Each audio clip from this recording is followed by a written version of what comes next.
All right, everybody, what's going on? It's your boy Jay Banks. Tuesday, we're back in the saddle. What's cracking, AI? How you feeling? Feeling great. I am excited. I feel like we have So much energy jumping from that side of the table. a lot bro. going on in the room right now. But yeah, man, I'm excited about everything that's going on in our world. A lot's going on in my world, your world, and here at Native on the Levee. Some crazy content being made in that lab lately. It's pretty amazing. Nice.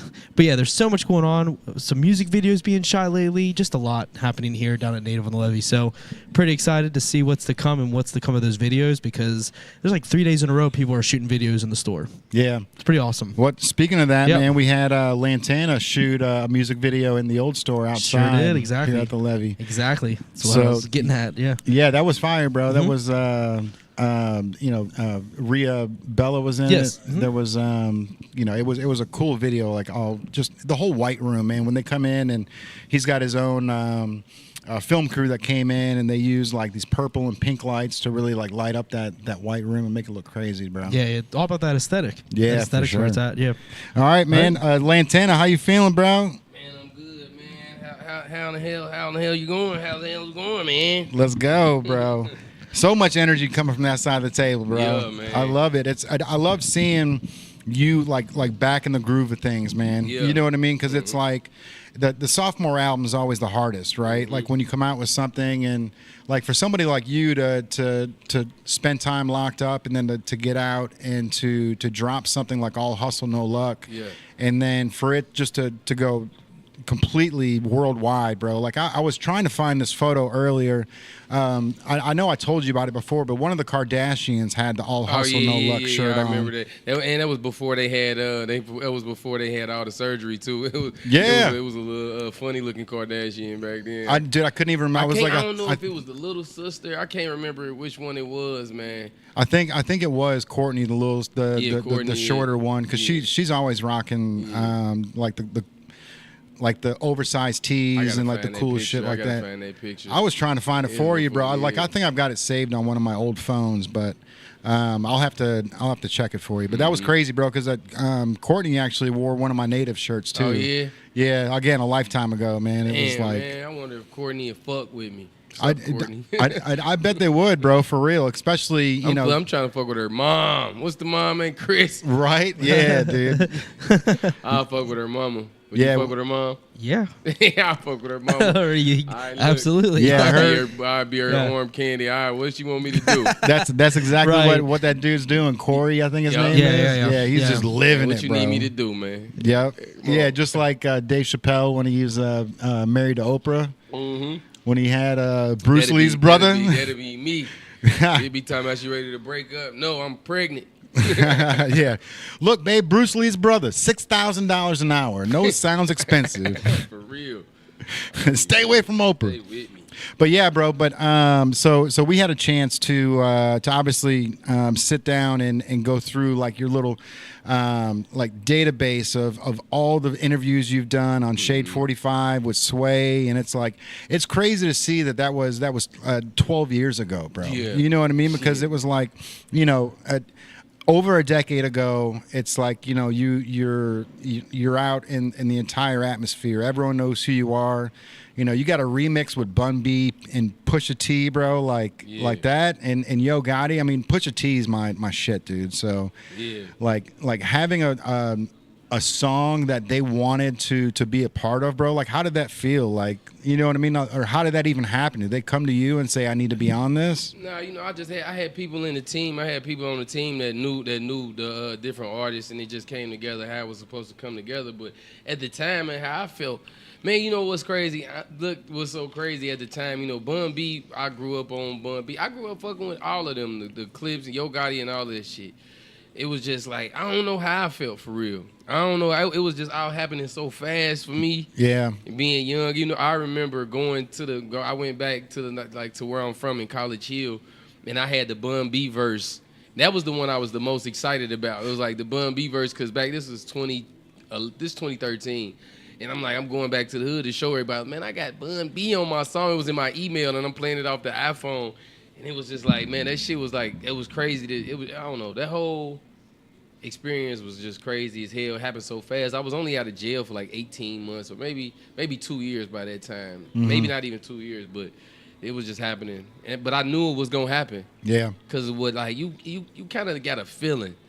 Like when you know when you really on your shit and you know you got something. Yeah. When you know you got something, it's like, you know what I mean? I know when I'm bullshitting and I know when I ain't bullshit. Right. You feel me? Like it's a difference. Yeah. It's like you got energy. You're like, it's almost like you have lightning in a bottle, and you know you have it. You got something, man. Exactly. You got something. And you just have to keep pushing and keeping that momentum going. And what I used to, probably the difference between me now and then is I kind of took that energy for granted because I'm like, I have this energy, so I was giving it out to everybody. You know what I mean? Like, it's like anybody, man, like, I'm just like, you had that energy and you giving it out. And you, like, now I cherish it a little bit more. I look at it more like a gift now. But back then I just looked at it like that's just who I am. But now I look at it as like a gift that I'm blessed with that I should appreciate and treat as such. Yeah. You know what I mean? You can't be playing with that energy. Oh, for sure. You can't be playing with exactly. it. And that's the best part about this is now that you know this information, everything going forward is going to be that much more impactful because you're going to be that much more intentional. You be more intentional. Certain shit that I used to would be up with, I'm not on, man. It just be over with. But like, it'd be more intentional. Exactly, and I think that's important as an artist too, because being intentional allows you to plan your next steps even further down the line. Because you could put like an Easter egg that you're already planning to drop later. You know what I mean? So you can set stuff up, and do the we're the deep level fans, the ones that want to find that stuff. You know what I mean? We were actually talking about earlier, like on the color wheel of all hustle, no luck. Well, what's the opposite of luck? Which luck would be green, so the opposite color would be red. And you have a lot of red in your stuff, so like red's like the opposite of luck. And you feel me? You see great. Look, people be thinking like I was thinking like that. I sat there. We sat here in about 2 hours ago, just thinking on different aspects for whatever you're doing, just because it's one of those things that I recognize talent. I see where the story is, and I was there as an intern at Madison Theater. We had that one show where it all got. That was your first? That was the first show. You wasn't there for the other ones. That was my first experience with you. Was the one where they went crazy? Yes, and they were like knocking tables over and like tried to knock the soundboard over. Oh my God, that had to be one of the most disappointing nights I saw in my whole career, because it was like, all right. I had the feeling that whole night, because I had 2 different shows at the Madison Theater before that I threw that went really well. Like, it was great for real. Like, you know what I mean, that I threw myself. But that one, it was just something about it, man. And I was doing half of a show with a live band, and the other half of the show was gonna be me just like doing my normal shit. And I practiced for like 2 months with that band. And everybody got to perform that night. You know, I used to put everybody on my shows. For sure. And right before my shit, they get to fighting. And I look at who fighting? My people. It's my people fighting with some other people that's fans of me. Yeah, they were doing some. I'll be real. They were doing some like wild shit. Oh no, they was going crazy. They bought some. They had some metal like cans of beer, and they were like putting like napkins over it and putting rubber bands and using that was other people that was just in the crowd. That was somebody. That was somebody that was in the crowd. My people was just fighting. It was over some stupid shit. It was definitely some dumb. But they had to bring the cops in. Remember that? It was the police. Remember that? Man, listen. Hey, remember, like when they was fighting, I was on the stage. Yeah, I saw you. And I'm trying to get it. I'm still trying to. I'm like, all right, maybe they could fight in the stop. So I started doing it like Lantana. They yeah. I'm trying to keep it going because I'm like, this is what I love. They don't even understand, like, man, when you put so much into practicing, like, I'm going to rehearsals.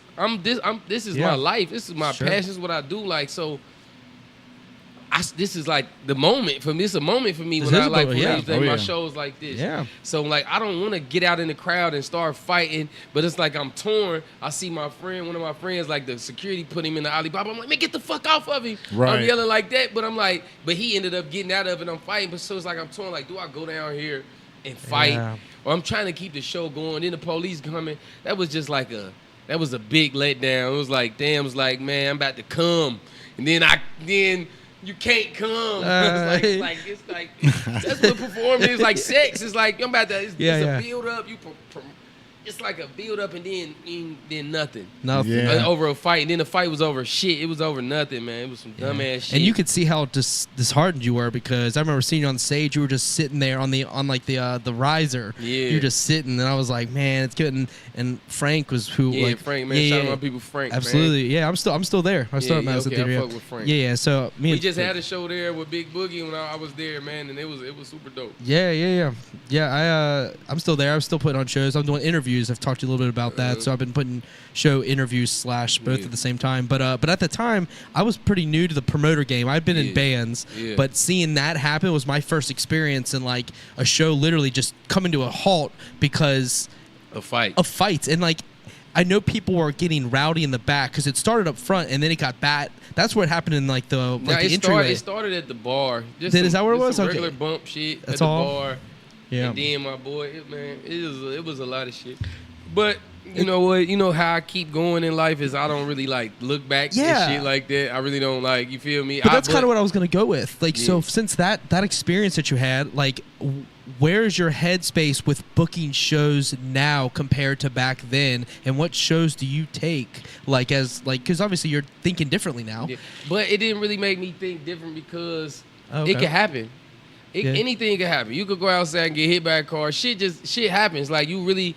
The only difference is now I'm mentally prepared. Right. It's like I'm mentally. Back then I was thinking like, man, I was just like, man, God got us. However it's gonna go. Like I'm not thinking like a fight can happen and it can end and shit. Yeah. Now my brain is thinking like anything can happen. Whatever the fuck happened, we just be rolling with the punches.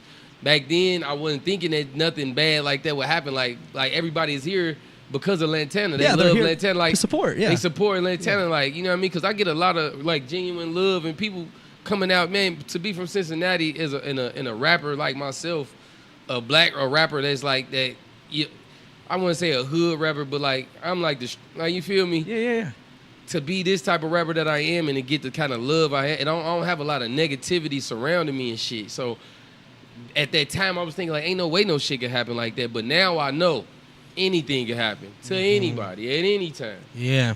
So like that's the only difference. Okay. Like, as long as I get my front end and my back end of my money, that's all I could really care about. So do you choose? So when you're booking shows, or do you usually shows come to you, or do you kind of search they come to me right now. They come to me because I'm just like really just getting. I never have not been active, but this is the most active I've been since then. Yeah, bro. Yeah, it's awesome. Because it's like I always been like, people think that like it's so crazy. People think that I haven't done nothing since All Hustle No Luck till now.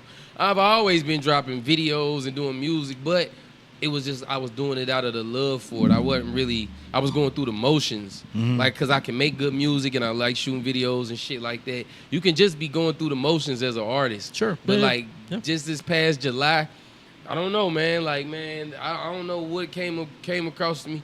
My a good friend of mine who made the All Hustle No Luck beat, Young X, he go by Evan now. We made a song. And it was for the radio, for the 101.1 The Wiz, for this DJ named Tropicana.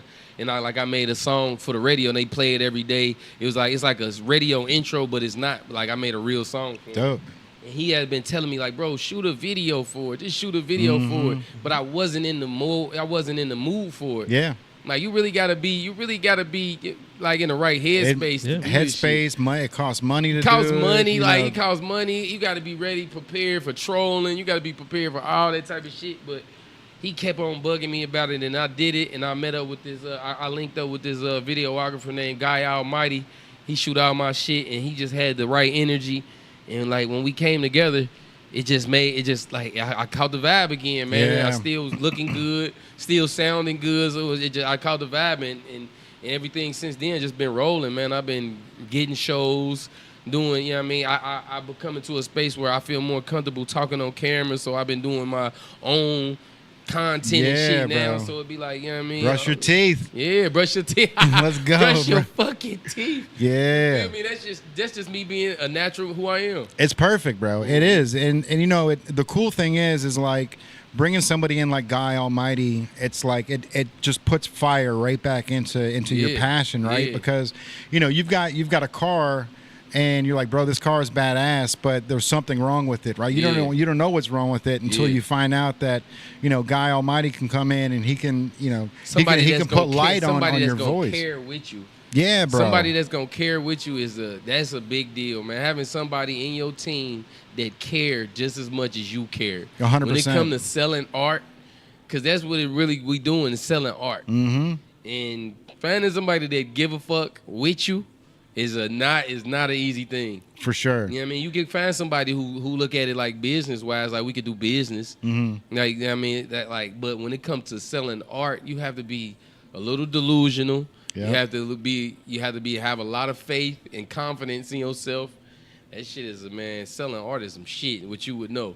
For sure, bro. Yeah. And that's the thing, man. When it comes to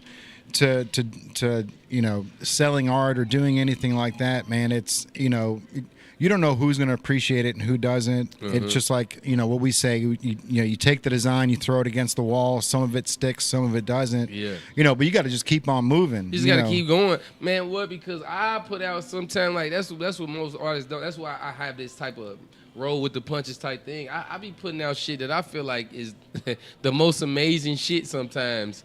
And it just won't, you got to be prepared for that mentally as an artist to do some shit that you feel like is so great, that you really know is great, and it is.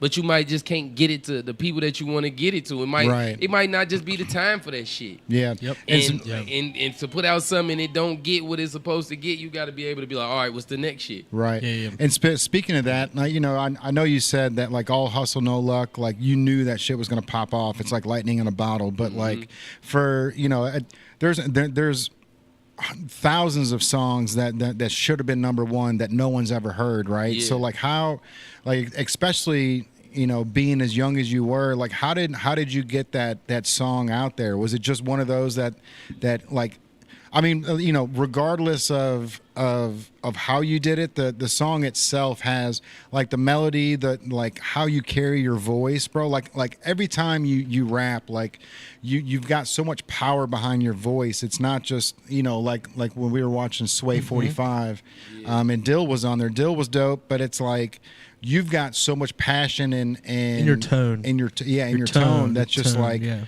Like Andrew said, it doesn't matter what you say. Like it sounds powerful. Yeah, it was. When I was in jail for them 4 years, like I knew I was already rapping before I went to jail. I was like 18 when I went to jail. I did 4 years, but that whole 4 years, like from the very start, like I knew, like all right, let's get better. Let's be better. I love it. Let's get better. Let's be better. So I knew the whole time what I was coming home to do. Like I knew I was coming home to do. It took like a year to get it. Like I've been recording the whole year, my first year out, and that was like the last song I did for my project, Lantana on the Way. I don't know, man. When you just had that feeling, you just know. Yeah. You be knowing, man. You just be knowing, like, man, when you really love it and you really in that shit, you really waking up every day. You're not even getting no pussy for real. Right. You're not even really partying. You go out you just know. Like I know. I'm really like I can look in the mirror and tell myself when I'm not on my shit, when I'm not doing when I'm playing. Yeah. Right. I just knew. I ain't gonna lie. I just knew. Like, and All Hustle No Luck was the brand too as well. So it was something new that nobody ever heard. I'm like, man, this is it, and I'm gonna do everything it takes to get it. And then I ain't had no money for real, but I just like, man, I'm gonna do. You still can do shit. That's to be the thing with a lot of artists. Like, man, they be feeling like, man, I need this, I need this, I need this. You need to just do shit. Yep, 100%. You need bro. to just do something. You do it. Yeah. You will sit back and think about what you need, what you feel like you need. Yes, you do need money. You need a lot of shit to do this shit the right way. But if you wait until then, you're never gonna do it. Exactly. You gotta just do shit. Yeah, as you were saying earlier, you have to sell art. You have to basically bring something to the table art-wise that someone will take in and make their own as well, because they're gonna be connecting with you on whatever color. We talked about colors earlier, but I kind of always say like what I do for a living, and like I've been kind of focused in this pocket for a long time, but I kind of look at it as I help artists make a living doing art. It's kind of like my play in it, because I look from like a business standpoint, but at the same time blending art and kind of how you have to like. The worlds are vastly different, but they kind of collide because who spends money? People wanting to buy art because they're like, hey, I want color in this world. This world would be a dull place without it. So just understanding that when you're selling art, you're selling what you love. And if you love it, there's a million other people out there that's going to love what you love. You just have to, like you say, can't play with it. You have to be in. Hey, you got to be in. Business and art has to be the most volatile relationship ever. I don't like because artists and like business, like, because it's like you really have to, like, man, as an artist, you really got to focus in on your art. But if you want to make money from it, you really have to focus in on the business. And the two collide so much. It's like they don't go together. It's like it's like a oil and water. It's like oil and water. It's like a fucking devout Muslim and a devout somebody that's Catholic that grew up in, like, and they trying to come together. This shit is like it's two different worlds. Yeah, and it's and a lot of time the people in art don't understand the business, and the people in business don't understand the art. Right, they just know they want to make money from it. And the people that make art just know they have something that can make money. And that's where I would like come to play in the sense, because I'm like, all right, like, how can we make this make sense, and how can we get this out to people that wouldn't even know how to discover you? Where can we put this in places? Whether it's a Discord or whether it's on a different Facebook group that doesn't know anything about that, but you're putting game to someone. So that's kind of how I think of things. But for someone like you, where you at one point was colliding the brand and your music, a lot of people can't do that. That's a hard. You mentioned that earlier. I want to put that as a highlight because that's important. Because like a branding and the music at once, I tried to do that. It's a tough thing. It's hard to do, man. It's some shit. Cause like it's a lot of work. It's a lot of work, and then it could fuck up to the point where like All Hustle No Luck was so much. I went so hard to put it out and put it in people's faces.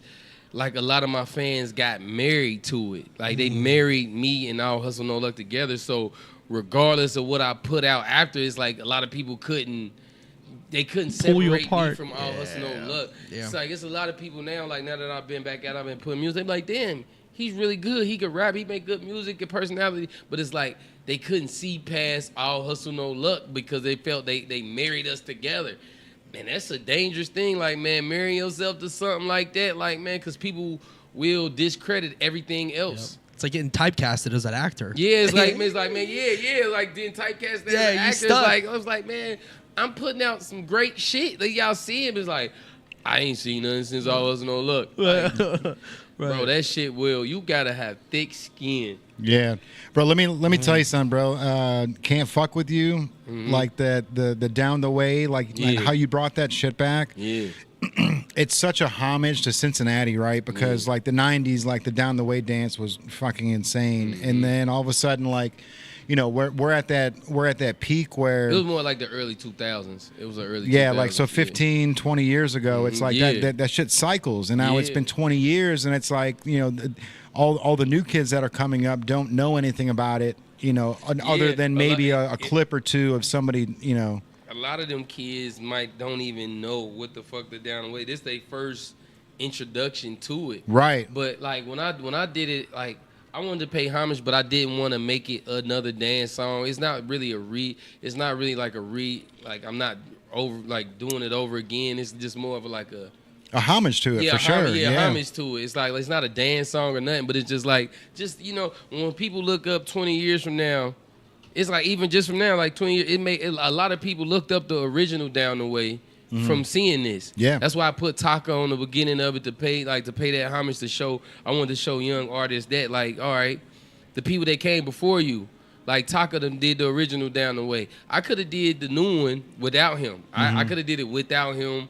I didn't have to reach out, but I'm like, no, like, man, he pay homage sometimes. Yeah. Pay homage to them people. Like, man, it brings some good juju to you, for real. Like, man, show the love to some people that came before you, man. And I ain't gonna lie, when I was younger, I didn't have that in me, for real.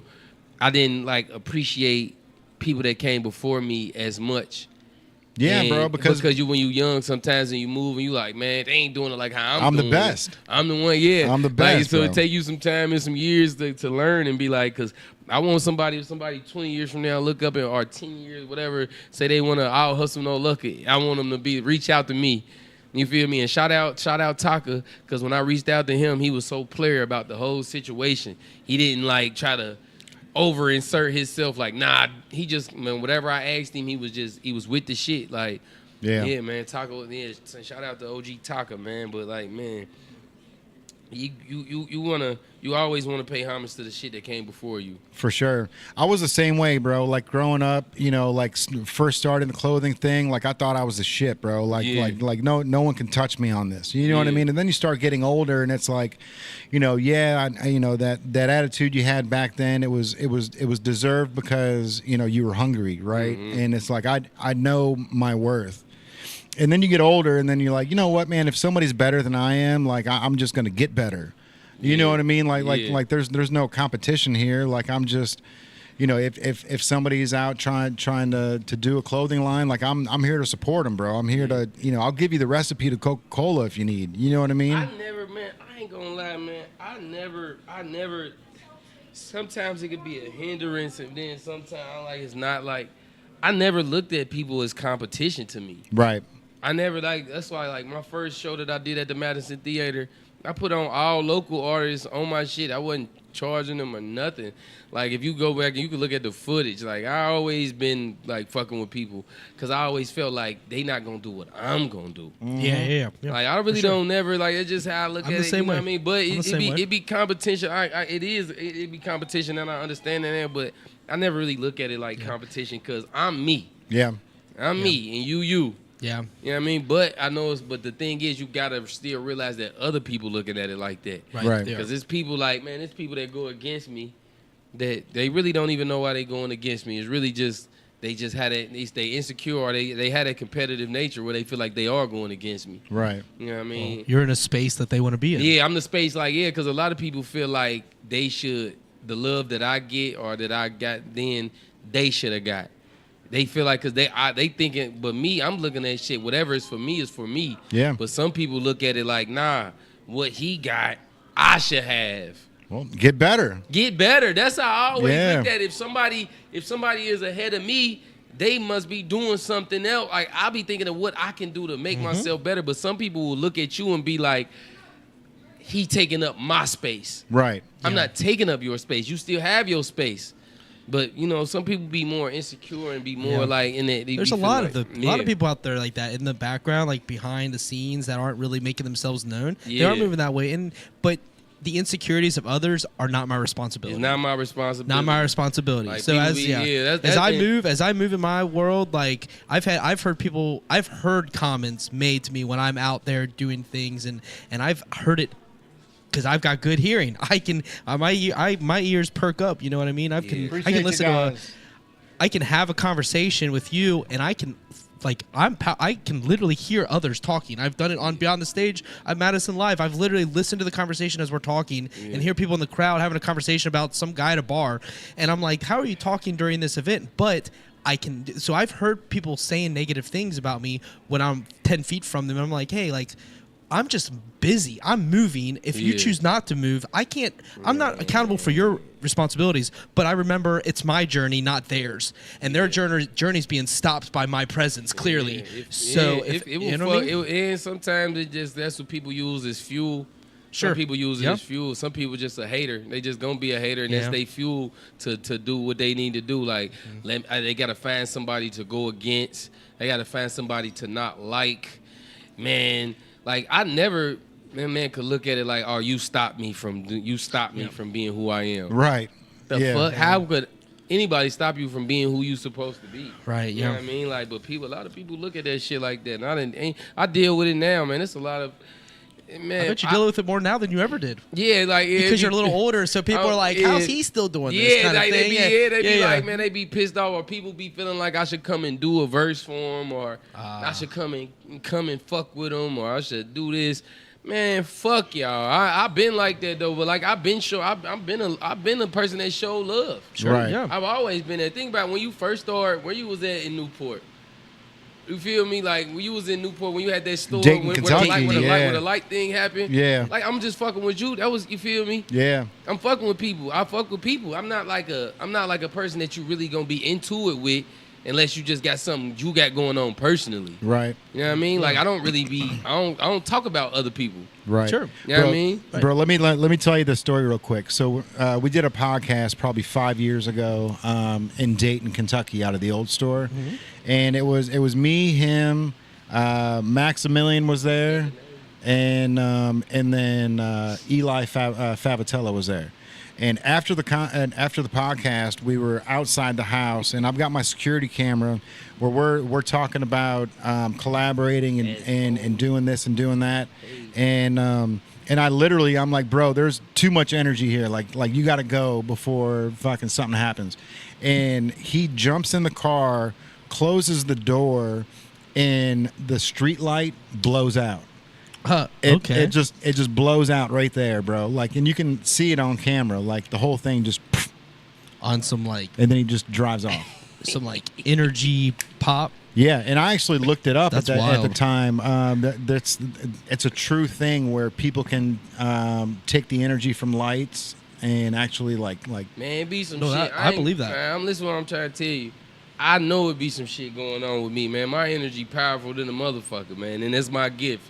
I could come around and change the whole mood of some shit. Yeah. Especially if I like I could do it just naturally, but if I decide to do it, like if it's a room and I want to go in there and change the mood, I can do it. Yeah. Like I could come in there. It's just It's like I felt it. I felt the first time I met it's you. that aura, bro. Well, the first time we met you outside of at the Madison Theater, because we did cross for a quick second. As Frank was like, "Here's our interns," and we walked by. It was just me and another guy, but at that old store. Yeah. So like. We also crossed paths at, remember Coda? Music Venue Coda? It was at Tickets Sports Cafe. It was like, now it's Second Story Bar in Covington. Oh, yeah. I was a part of that with Okay, Frank. Me and Frank started that one. Yeah, I remember. Me and Frank, he took me and another guy. Yeah. Fast forward past that. So when we were at the store here, and you walked in for when we first started doing the What If podcast, when you first came in there, when you walked in there, that was like an energy shift. Yeah. I remember feeling it when the conversation started. I was like, all right, because I thought it was because I had met you. Yeah. Because I see energy very fluidly, so I'm like, I thought it was because I had met you. I'm like, oh yeah, like it's familiar. He's familiar. Like that's why, because I've met. But no, dude, it was just how you carry, how you present yourself, and your intention when you come into the room. Yeah. You're not there with unknown circumstances. You're going, you may pivot on your way, but like you come in. I'm coming in hot, I'm coming in strong. I kind of say I'm aggressively positive. I'm coming like, man, listen. It's my gift. It's my gift. I always used to. I didn't like to talk like that because it could sound like some cocky or some shit you putting on yourself. But it's just who I am. I'm genuine as fuck. Own it. I don't be faking this shit. You can tell if tell if it's fake. I mean, at least I can tell. I could tell if I want to tell, but sometimes I try not to pay attention to too much shit. But like with me, I can't fake act like shit. I can't fake act like I fuck with Jay. I can't fake act like I fuck with Native. I can't fake it. Yeah. Right. I just cannot. I can't like. If you didn't like it, you wouldn't be here. You know what I mean? If I didn't like it, I just wouldn't fuck with it. Sometimes I can't be everywhere where I want to be at, but if I don't fuck with you, it's not going to be unknown. And what do you think determines in your head if you fuck with it, or like how much energy you want to put into it? How the person is, if they a genuine person. Jay is he's just a genuine guy. He don't really give a fuck. Sure. But he don't give a fuck. Yeah. He cares. He's his authentic self. Yeah, he cared, but he just himself. Like he get like, you feel me? Like it's like a Yosemite Sam with the 6-shooters, bro. I'm just over here. Just being himself. And if somebody don't fuck with him, he's still gonna do his shit. Right.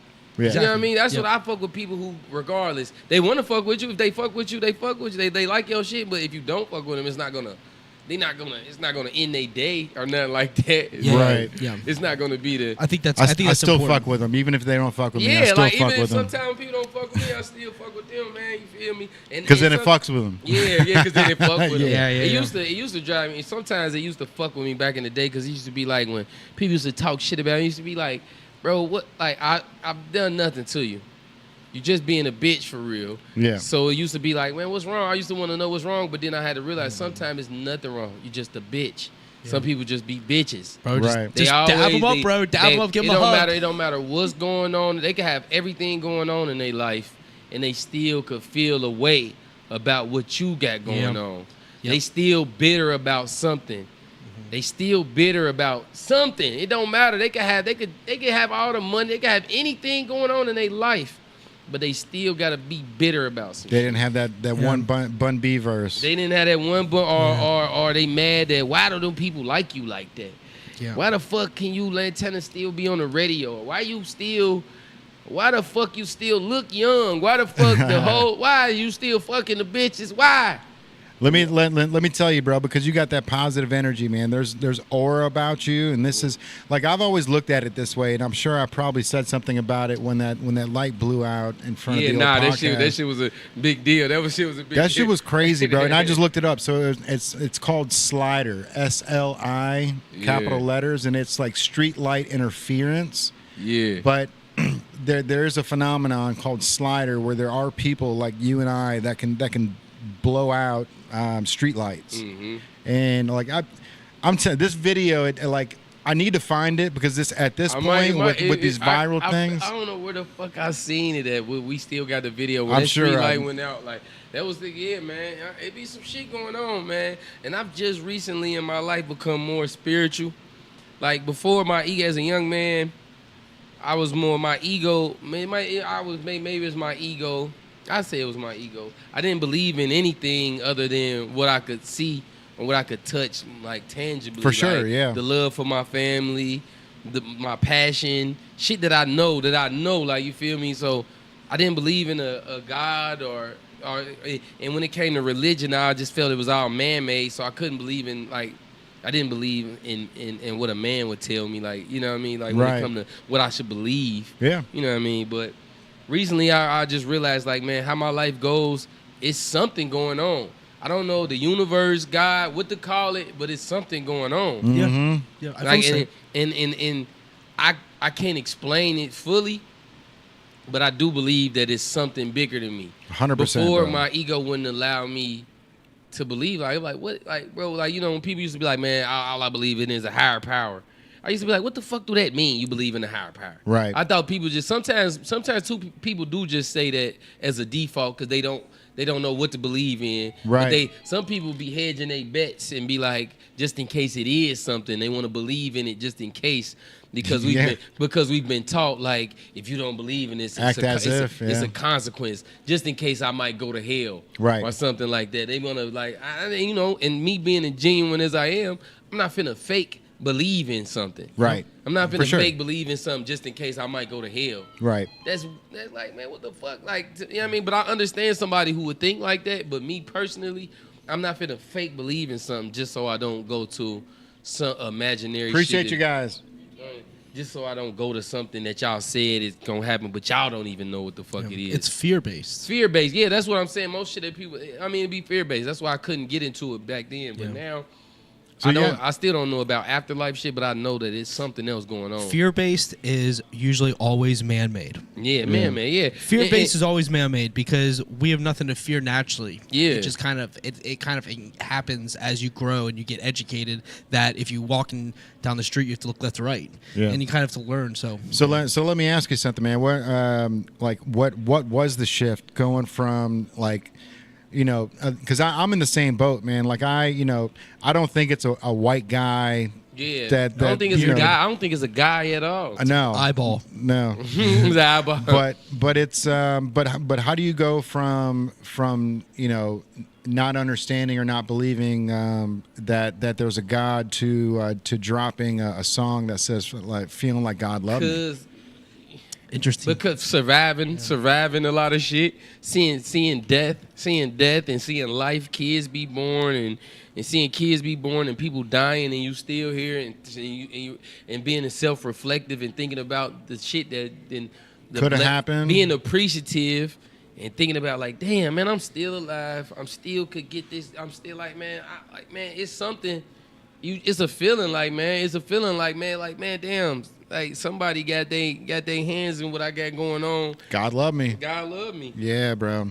And I be looking at God like God could be the moment. God is moments. Right. God, might have been God right there when that light went out. That was God right there. Yeah. That was God when we met. That was God. 100%. God could be moments. God could be something that comes into your life. God, like that's how I view God. I don't view God as a being. I view God as God is. Right. Like how they say love is, God just is. Right. The things, you feel me, the stuff that you go through, like even the negative shit you go through and the positive shit you go through, it's like it's something. Depending on the way that your perspective and how you look at it, it's something that's molding your life, to molding you to who you need to be. 100%, and if you don't fight it, which most people do fight it, they like, man, because they be like, man, why the fuck is all this shit happening to me? Like when you lost your eye, you could have been like, why? This is the worst shit ever in my life. Yeah. You turned that shit into something. That's God. Right. That's God giving you that motivation and that inspiration. A lot of people would quit, they lose an eye. Right. And how you lost it? Like, what the fuck? Yeah. Like, man, that's I don't like, it's the universe, God, whatever you want to call it. You know what I mean? I don't know what to call it. I call it God for lack of a better of what we ever, you know what I mean? That's just what we've been, you know what I mean? For sure, a higher purpose. A higher, you know what I mean? But it holds a place, and I'm completely in the same realm that you are, bro. Like 10 years ago, like I didn't know, it's not that I didn't know, it's that I was ignorant to it, or I didn't care. You know what I mean? And now, it's like, man, what does it matter? Like, I don't fucking know. Yeah.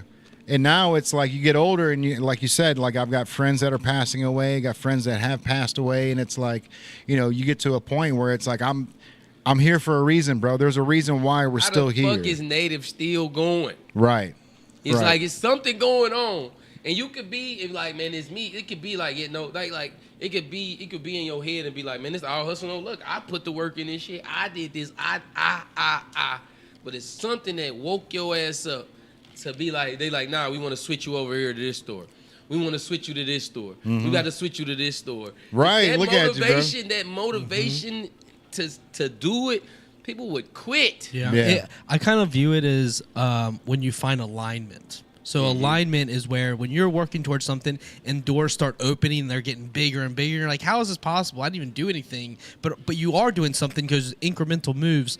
I think the alignment is what when you say God and higher power and all this, it creates this alignment in your universe. Yeah. It's universal centering, and you find identity, and then you find purpose, and then as those alignments open, that's why you're still here. We were watching your videos from 11 years ago, Lantana. Yeah. 11 years ago, we were watching stuff.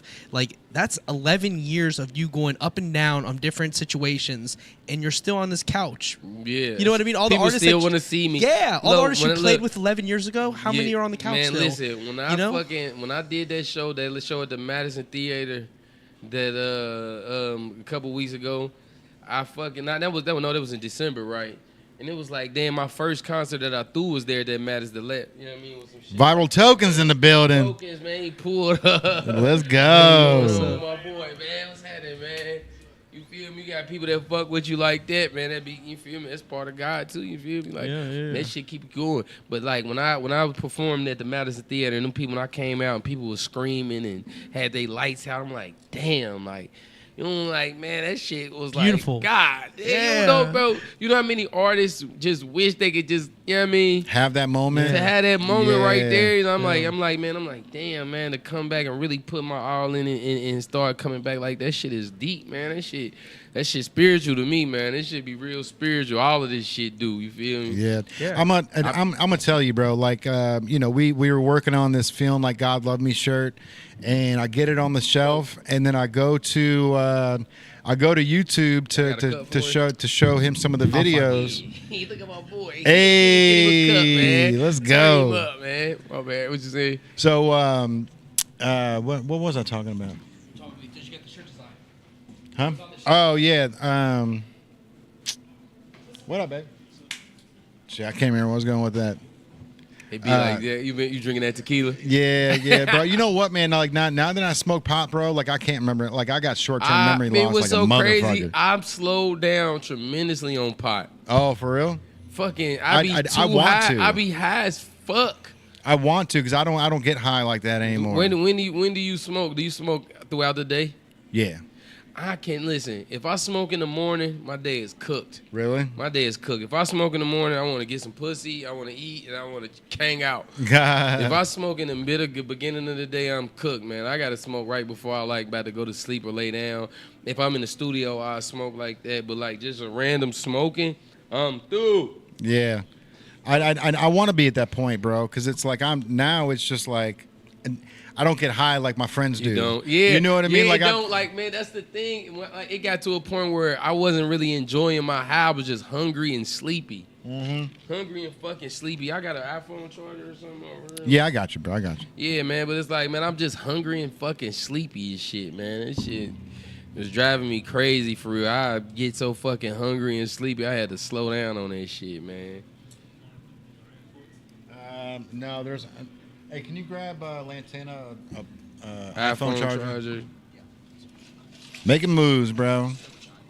Which, by the way, Viral Tokens just popped in. Yeah, man. And that's something that I've been noticing, yeah, bro. iPhone, yeah, the original John. I ain't got the newest John. I think there is. I think it's like in the like the left side of the cabinet there. So Viral Tokens, man. If you guys don't know who Viral Tokens is, Instagram, TikTok celebrity. He's he be doing this shit. He be showing mad love. Comedian, Yeah. and he's a prolific handstand. I don't know. Like, He look like he be doing everything. he's crazy, bro. Like the way that he walks downstairs and does all like. All you can do the whole walk up the steps. He can walk Bro, up the all day. Man, that's fucking crazy. Hold on, don't stop. I'm about to show him. Look at Cuzzy over here. The handstands, he's doing push-ups on two hands, bro. This motherfucker strong as shit. Yeah, isn't that crazy? Shit, man. Oh, he doing a whole push-up? Oh no, he a manhandle you. Yeah, bro.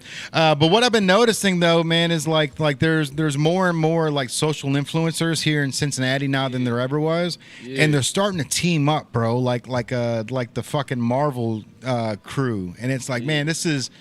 That's the move, bro. Like finding people to finding people that you align with, man, that's doing on the same type of mission you with, and fucking with them, man. Yeah. Fuck with them how you can. So something that we've always talked about here is like finding your seat at the table, right? Like how you and Guy Almighty like linked up. You know, like I don't go out searching for videographers or anybody like that, man. I'm trying to.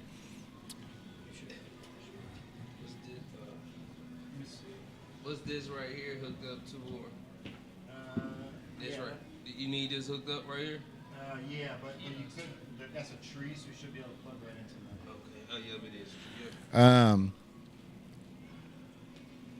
Yeah. Forgot what I was saying again. That fucking pot. Yeah. Hey, I can't help you now. I didn't hear it. I didn't hear the first half. That fucking pot, bro, be whooping people. He don't even Right. be doing. Like, I'm a sativa smoker if I can find it. Right, but that pot, man, that pot be whooping shit. I ain't gonna even lie to you, man. We're gonna have to get this What If podcast off the ground, man. There's so many conspiracy theories that I wanna talk to you about. The conspiracy, we could get into the conspiracies only, but now I ain't tripping. I'm here to. What'd you say? We could go to whenever you want to fucking go. I'm here. See. Yeah, bro. Something's been unplugged. Oh, that got unplugged. That unplugged something. We could talk about whatever. I remember when we first started talking about. What was it? The moon landing? Was we talking about, or what was the conspiracy? Man, the moon landing's fake. John Teeter, a time traveler. The time traveler. Give me just a second. Yeah, it's You see, they've been trying to let us know how the motherfucking aliens and shit. No, seriously. I'm here for all the conspiracies. I was excited for that to come down. We gotta still do it, bro. Donnie Trump still feel like he gonna tell us it all. He gonna tell us all. Donnie Trump feel like he gonna tell us all what the fuck. Bro, he's gonna leak all the footage. He gonna say fuck it, man. Yeah. I see he was supposed to have let the what was going on with Boom. There it is. Boom. We good. Yeah, I think that the thing about stuff like the moon landing, which I'm starting to believe that the moon landing actually did happen because of the mirrors that they put onto the moon, and the Chinese government and Japanese government and a bunch of other governments did the research on us, and they all claim that we did go to the moon. So if other places are saying that and they're not really like buying into the conspiracy that we It ain't working, man. The charger ain't working. I got you. I don't know, man. That moonlight. I watched something. I watched somebody who didn't believe in the moon landing, and I watched them. Somebody try to. The people that be disapproving the moon landing sometimes be sounding like agenda move. Like they be saying, because that's the thing. That's the thing. Some of the shit don't make no sense. Sure. Yeah. At all. But then when they try to disprove it, it's like Neil deGrasse. Yeah. He's starting to seem like a government. He does start to He seem sound like, you feel me? It's like plant, yeah. you can make something sound like how the fuck you want it to sound for real. Yeah, like, and they can package it however they want. and they can package it however the fuck they want to Right. package it, man. Like, so it be. I really don't like. I'm heavy on saying I don't know. Yeah, and I agree. I don't know either. It's all about for me just taking a narrative and just adopting it and believing it until I get new information. But I've definitely questioned the moon landing, of course. But growing up, As much as a motherfucker in America didn't lie and perp to us so much, I don't know what the fuck to believe. exactly, I was They gonna get there cold, too. like, yeah. I mean, they so cold at what they do. People put a lot of shit past America, and what the fuck, America? Can you hear me? Can't hear you at all. Can you hear me now? Hey, let somebody on here let me know if y'all can hear me. But I don't know what to believe from. I know America is capable of any fucking thing. Right. It is. It is. Like any fucking America can pull off whatever the fuck they want to pull off. You know what I mean? I feel like I know a lot of people hate Donald Trump, but I feel like he is one of the first motherfuckers who was when they said he's an outsider. He is. He's an outsider of the government. Yeah. And I get why people hate him. And this is not. I'm not an endorser. I don't endorse any politicians because to be in politicians, you have to be some bullshit. For sure. Regardless, you feel me? But it's some people that's just they really entrenched in the politics and the bullshit of it. Yeah. I kind of see him as like he was a businessman. He was doing all these like, you know what? I can go into politics and did that. That's all. Yeah. I feel like that's how the conversation went. And all of a sudden he jumped in because he had enough money. So it was just kind of like a side quest for him to start. And then all of a sudden it went. And then it went. I feel like now he's president. When you that rich, white, and privileged, I feel like you feel like why the fuck I can't? Why can't I? Right. If you got your own mind. If you got your own mind, you got your own money. He probably never imagine how you would be if you was never denied anything in your whole fucking life. Right. Nothing. Everybody who was around you worked for you. Maids, nannies. It's nothing that you couldn't have from day one. It's nothing that they ever told you that you couldn't have. Yeah. Think of how you would think about life. No closed doors. No closed doors. There's nothing that I can't do or have. There's nothing I can't go. Nowhere I can't go. Yeah. Nothing. That shit would make you different as fuck. Yeah, it would. But people never think about people. Right. People be so fucked up. We never think about other people's perspectives on life or how. I started thinking about this shit when all of the shit was going on when police was killing, like when it was on TV all the time and police was killing white police officers. I was thinking I'm trying to think. I like to think what would make somebody be like this? Right. If you grew up in America, in say maybe a white neighborhood and you never been around black people and all you know is fucking what you see on TV of black people or something like that, you will be fucked up about black people. A black person would be fucked up about black people if all you seen in the 90s was TV of the night, the news, the portrayal, the news, the portrayals. Like growing up, a lot of black people thought growing up, a lot of black people think that all white people had functional, rich families. Mm-hmm. Like a lot of I'm talking about a lot of black people that I know would think that everybody grew up that was white had a 2-parent household and didn't worry about anything. And that's cap. Right. It's not true. Right. But the portrayal was always oh, white people, they this. Oh, black people, they this. And you can't put a blanket statement on any group of people. Right. Yeah.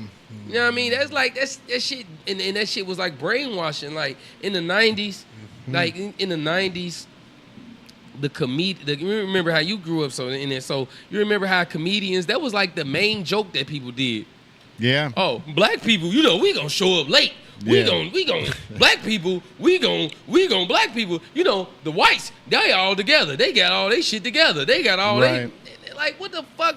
If you listen to '90s comedians, that shit probably shaped a lot of people's opinions on black and white. Yeah, And it's absolutely. like, come on, man, like I don't know what type But of family. they were being portrayed too. Like Yeah. they were getting told this information to portray it to people. Portray it to so people it's like that. it's a trickle down effect. You would think that And every it's black media person was a gangbanger. But I think a lot of this comes from early TV where they had the white families on and they would eat dinner at the table and they would all do that. You know what I mean? Look at you.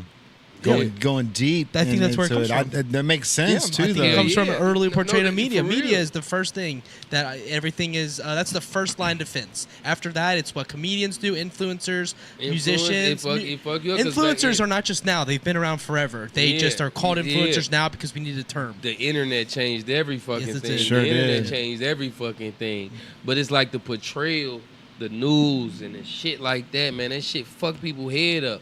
If you was from a different country and you came over here and you watched the news, It's crazy, bro. I don't even watch the news in the United States anymore. Like during the whole election, bro. Thank you. During the whole election, I was watching Australian news. I wasn't even watching the shit that the United States was putting out. I was watching shit from other countries on our news so I can get the real truth. yeah. You know what I mean? Like I had to go to another country to understand what the fuck was happening in my own backyard.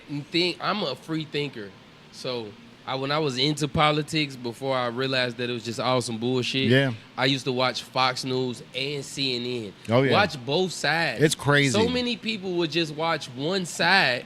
You will be fucked up if you only looking at CNN, Yeah. or if you only looking at Fox News. You're gonna be fucked up because they lie. Yeah. Everybody lies. They when you have an agenda, you have an agenda. Like it's people that only that's their agenda. They want to push this. It don't matter. It's They got like bills to pay. This They got side and this side. sponsorships. It's like people. I'm not like people will always be like you have to pick a side. When it comes to certain shit, don't pick a side. Purple, bro. Look at what the fuck they saying, and look at what the fuck they saying, and then come up with your own fucking thought. Right. Because if not, you're gonna be coming up with the thought that they told you to have. Yep.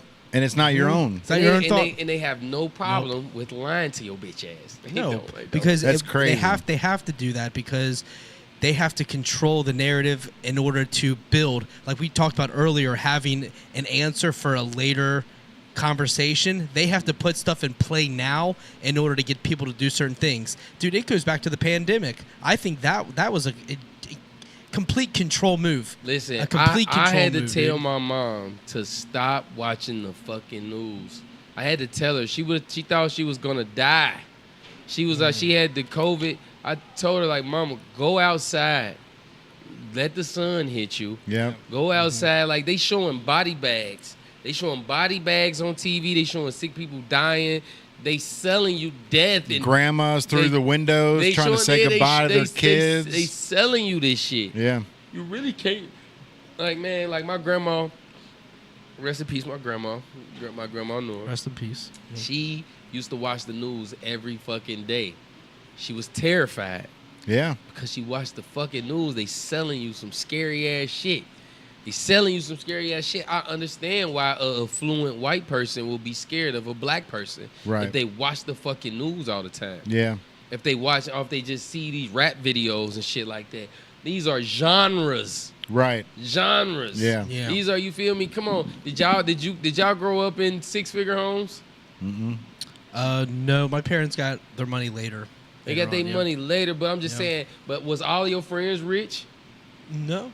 We were just Walton. I got so I had a couple of. I went to Ryle, so there was a lot of wealthy kids there, but they kind of, it's cliquey in every industry. As like I can be a white man with a medium spot, but then the cliques are here, and like you have the athletes, you have different. It's all clicky when it comes down to that. Are all that white world as well. people affluently rich and having their way in life?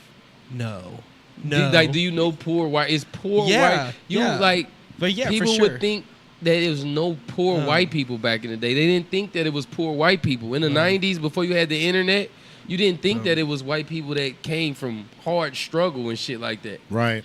You would think that all black people came from struggle, and that's not true. But it's crazy that you even get that perspective, because I mean, as a white person myself, like, we're not necessarily getting that portrayal. It's all marketed to individuals and groups of people. As you said, you can't blanket anyone because there's no blanket story. You know what I mean? Yeah. There's no blanket story. There's not one size fits all. That's not how this works. And the portrayal, that portrayal, and then that image will fuck people up, because you have some black people who will feel like, I need to live up to this image. Might get around white people and feel like they need to live up to an image. Mm-hmm. It's rappers and certain people that probably even came around y'all who felt like, I'm gonna act harder. I'm black, y'all white. I'm black and y'all white. I'm harder than y'all. I had it harder.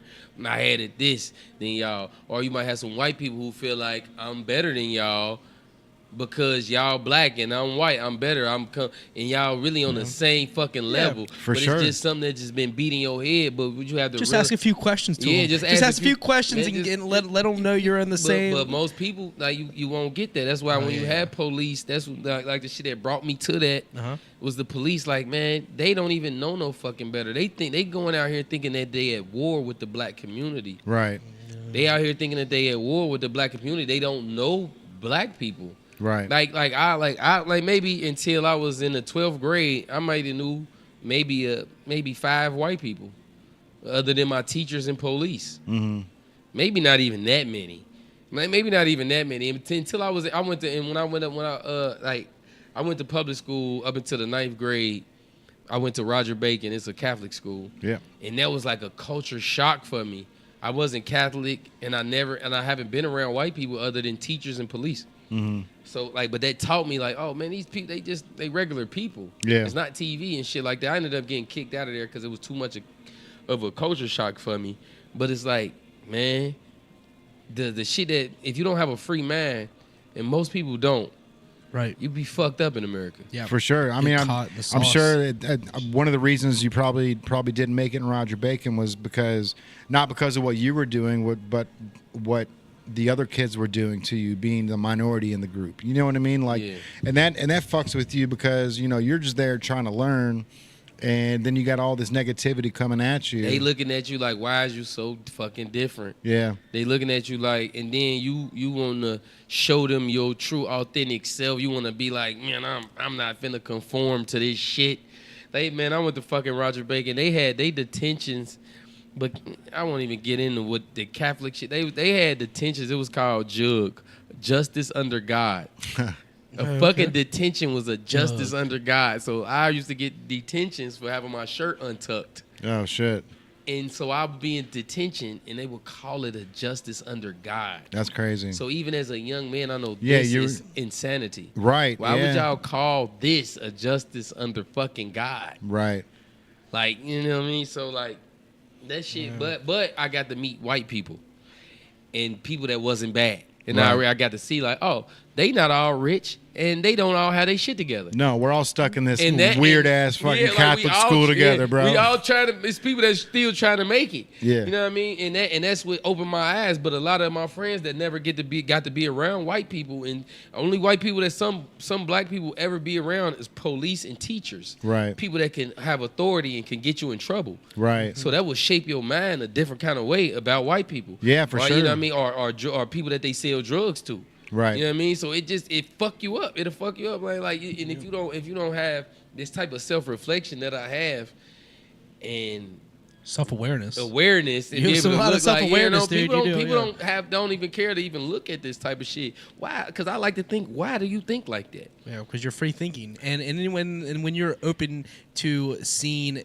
new information and adjusting your opinion, because a lot of people don't go there. They Yeah. don't want to adjust the opinion They don't because wanna adjust- it's safer just to just this what I think, and please don't bring a new thought into my head. exactly. And I am the opposite. I'm like, bring new thoughts because I'm Yeah. trying to Absorb learn more. it, yeah. I'd rather be new. I'd rather be there instead of find out listen, late. I don't if want to you- find man, out late, listen, bro. If you tell me something like, but I used to be like so headstrong. I was headstrong, but I was open minded, but I was headstrong. Like I used to like people that believed in religion and certain shit. I'd be like, man, you stupid as fuck, man. That shit man made, blah blah blah blah blah, like da da da da. But then I realized like, wait. Maybe they fucking need something to believe in. Yes, and I think that's really what it comes down to. 'Cause Yeah. I'm the same way. Man-made religion. Why? Like, who's determining this, and where did it start? So when it comes down to that, what does my full self, my true self feel? And What do I feel? What do I feel? What do you I know? think if Like, you didn't yeah. tell me that? What would I think if you didn't teach me that or tell me that? Right. So I just look at it as alignment. What's my What the fuck? world Yeah, line? yeah. What is my you know what what I mean? is Like, for me? you know, Because what's for me, it can't be for you because we started at different points. So it's like, in knowing that and feeling that and being true to that, I think it's really helped me navigate in this world and found me in this place with Jay and with you, and just like it drew me to Madison Theater because I was into music and I was like, that makes the most sense. Let's go there. Let's go. Let's be like water. Go where it makes sense. I don't have to do this, but go where it feels right. it feels right. And now we're here 11 years later. I'm still there. You know what Not I mean? It's because like, somebody told you this is what you need to do. No, You need no. to settle down. You need to rich and rich. You need to. Why the fuck do I need to do that? Right. Why the fuck do I need to do anything as you telling me to do? All our lives are different. Because I used to be like that, but I used to, because I used to be on people's ass about not being on their shit or not being this way. Like, because I used to be so, you know how I was. You met me back there. I used to be so much like, you want to sell shirts? You need to get on your shirt. Look, sell shirts. Why you didn't wake up today and do that? People be going through Yep. shit. People got shit going on. Right. It be different shit going on in life. I don't. yeah. I don't think it's the fact that people have other shit going on in their life. I have a feeling that it's you hold yourself to at a certain standard, just like I do, and just like Andrew does, and just like Viral does, where we hold ourselves up to here. So if we see somebody that has potential, and it's the whole "woe me" thing, it's like, bro, fucking snap out of it and get better, bro. You know what I mean? Like you said earlier, like there's only one life, we're living it, and it's like, if you're not gonna make yourself better, then who is, bro? Yeah, but what I like, Exactly, man, yeah. RP, I got a brother named Ori. He passed away. They passed away a few years ago. But he came home. He went to jail with me. We went to jail together. I did 4 years. He did 6 years. When he came home from jail, I had been out. I'm already in my Lantana mode. I'm trying to put him on into this shit and put him into this shit. And I used to be on his ass like, bro, what the fuck is you doing, man? Come on, man. We rapping, man. We got this shit going. But he was in prison. He was in a worse prison than me, where people used to throw shit. Like shit, they throw shit in prison, like Physical shit, like literal physical shit. Like they will shit in a bottle. Like where he was at, he's in Lucasville. Like they can't get to each other, so they will shit in the bottle and pee in the bottle and shake it up. And when you walk past the cell, they'll spray you with it. God damn. That is Fucking gross. putrid. And somebody sprayed him before, and he didn't spray people. But you could become an animal in prison. Yeah. And like he did, it's like you so are far away. animals. Like the way he eating and shackled up and the way he cuffed up. And when you get out of prison, that don't just go away. Turn off, It yeah. don't just turn off. So I used to be on his ass. But like when I look back at it, and I used to be like, damn, wait a minute, I'm being too hard on you. I'm not realizing, like, bro, you still trying to acclimate. I'm thinking, like, bro, I got it going. Come on. Yeah. I got it going. But he was still fucked up and mentally. He trying to be around people. I've been around people that spray shit. Right. And now I'm around females. I'm around people. You trying to tell me to be in front of this crowd. You trying to tell me, like, bro, I'm fucked up. Was this But 2 years after you were out, or is this was- you no, guys he get out at the probably- same time? He came home. He came home in 2013. And I was like, I've been signed So, yeah, the already. song's And he was popping. ready. He like, come on. I'm like, all right, he rapped too, and he rapped. So I'm trying to like already just put him in a rotation. Yeah. But he like, bro, he not. I'm not He wasn't giving there. him. Headspace wasn't there. Back then, I wasn't giving nobody no excuses. Mm-hmm. I'm like, I'll hustle no luck. What the Yeah. fuck is we doing? Like, I ain't trying to That hear shit ain't coming to you. You But gotta do it now. Yeah, man, yeah, what the yeah. fuck is y'all talking about? But people be going through shit. And you can't put your saying whatever how you feel and what's going on with you on other people. Yeah, projection. You projection. Like I'm like, man, what the man, bro? I'm like, man, you all right, man? No, but I'm not all right. I'm actually fucked up. People sprayed shit in my braids. That's what but he didn't tell me this. Yeah. But this is what I was able to come up with. Like when I thought sure. later on, like, damn, I was too hard on him. Yeah. He came home from doing 6 years in prison and was like that. And it's like I didn't have that understanding. But that's what helped me grow my understanding in my empathy. You know what I mean? I don't really feel sympathy for people, but I have empathy because I understand. I was gonna like say people, empathic. Yeah. I have. People go through shit. It's not like oh man, fuck that shit. Like people don't understand. Like I have friends, even me. I have friends that maybe I got like 6 dead friends. Mm-hmm. This shit fucks you up to just be walking through life and you didn't lost 6 friends to violence. Right. You know what I mean? And like in America don't have the empathy for people because they don't understand that. Like when I used to be with Dan Gotti, that's what helped me realize it. Because Dan Gotti used to shoot all my first videos. He grew up rich. His family was rich. Is he still doing that? I think he's still shooting videos. He's cool. Like he reach out sometimes. But he grew up. All his friends, their biggest decision was what college I'm gonna go to. Right. When me and my friends turned 17, 18, it's like, oh, we gotta get out the house. We gotta get this money. Some of us gonna go to jail. Some of us gonna have kids. Some of us but so losing a friend to him was like losing. What do you mean? You got killed.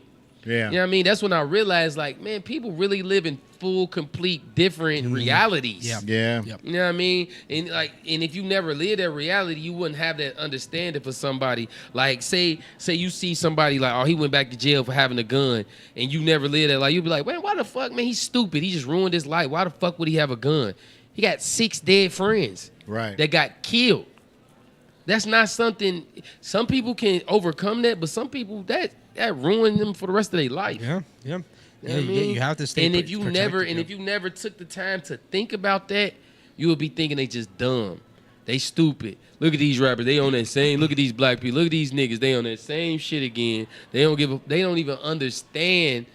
They couldn't even fathom.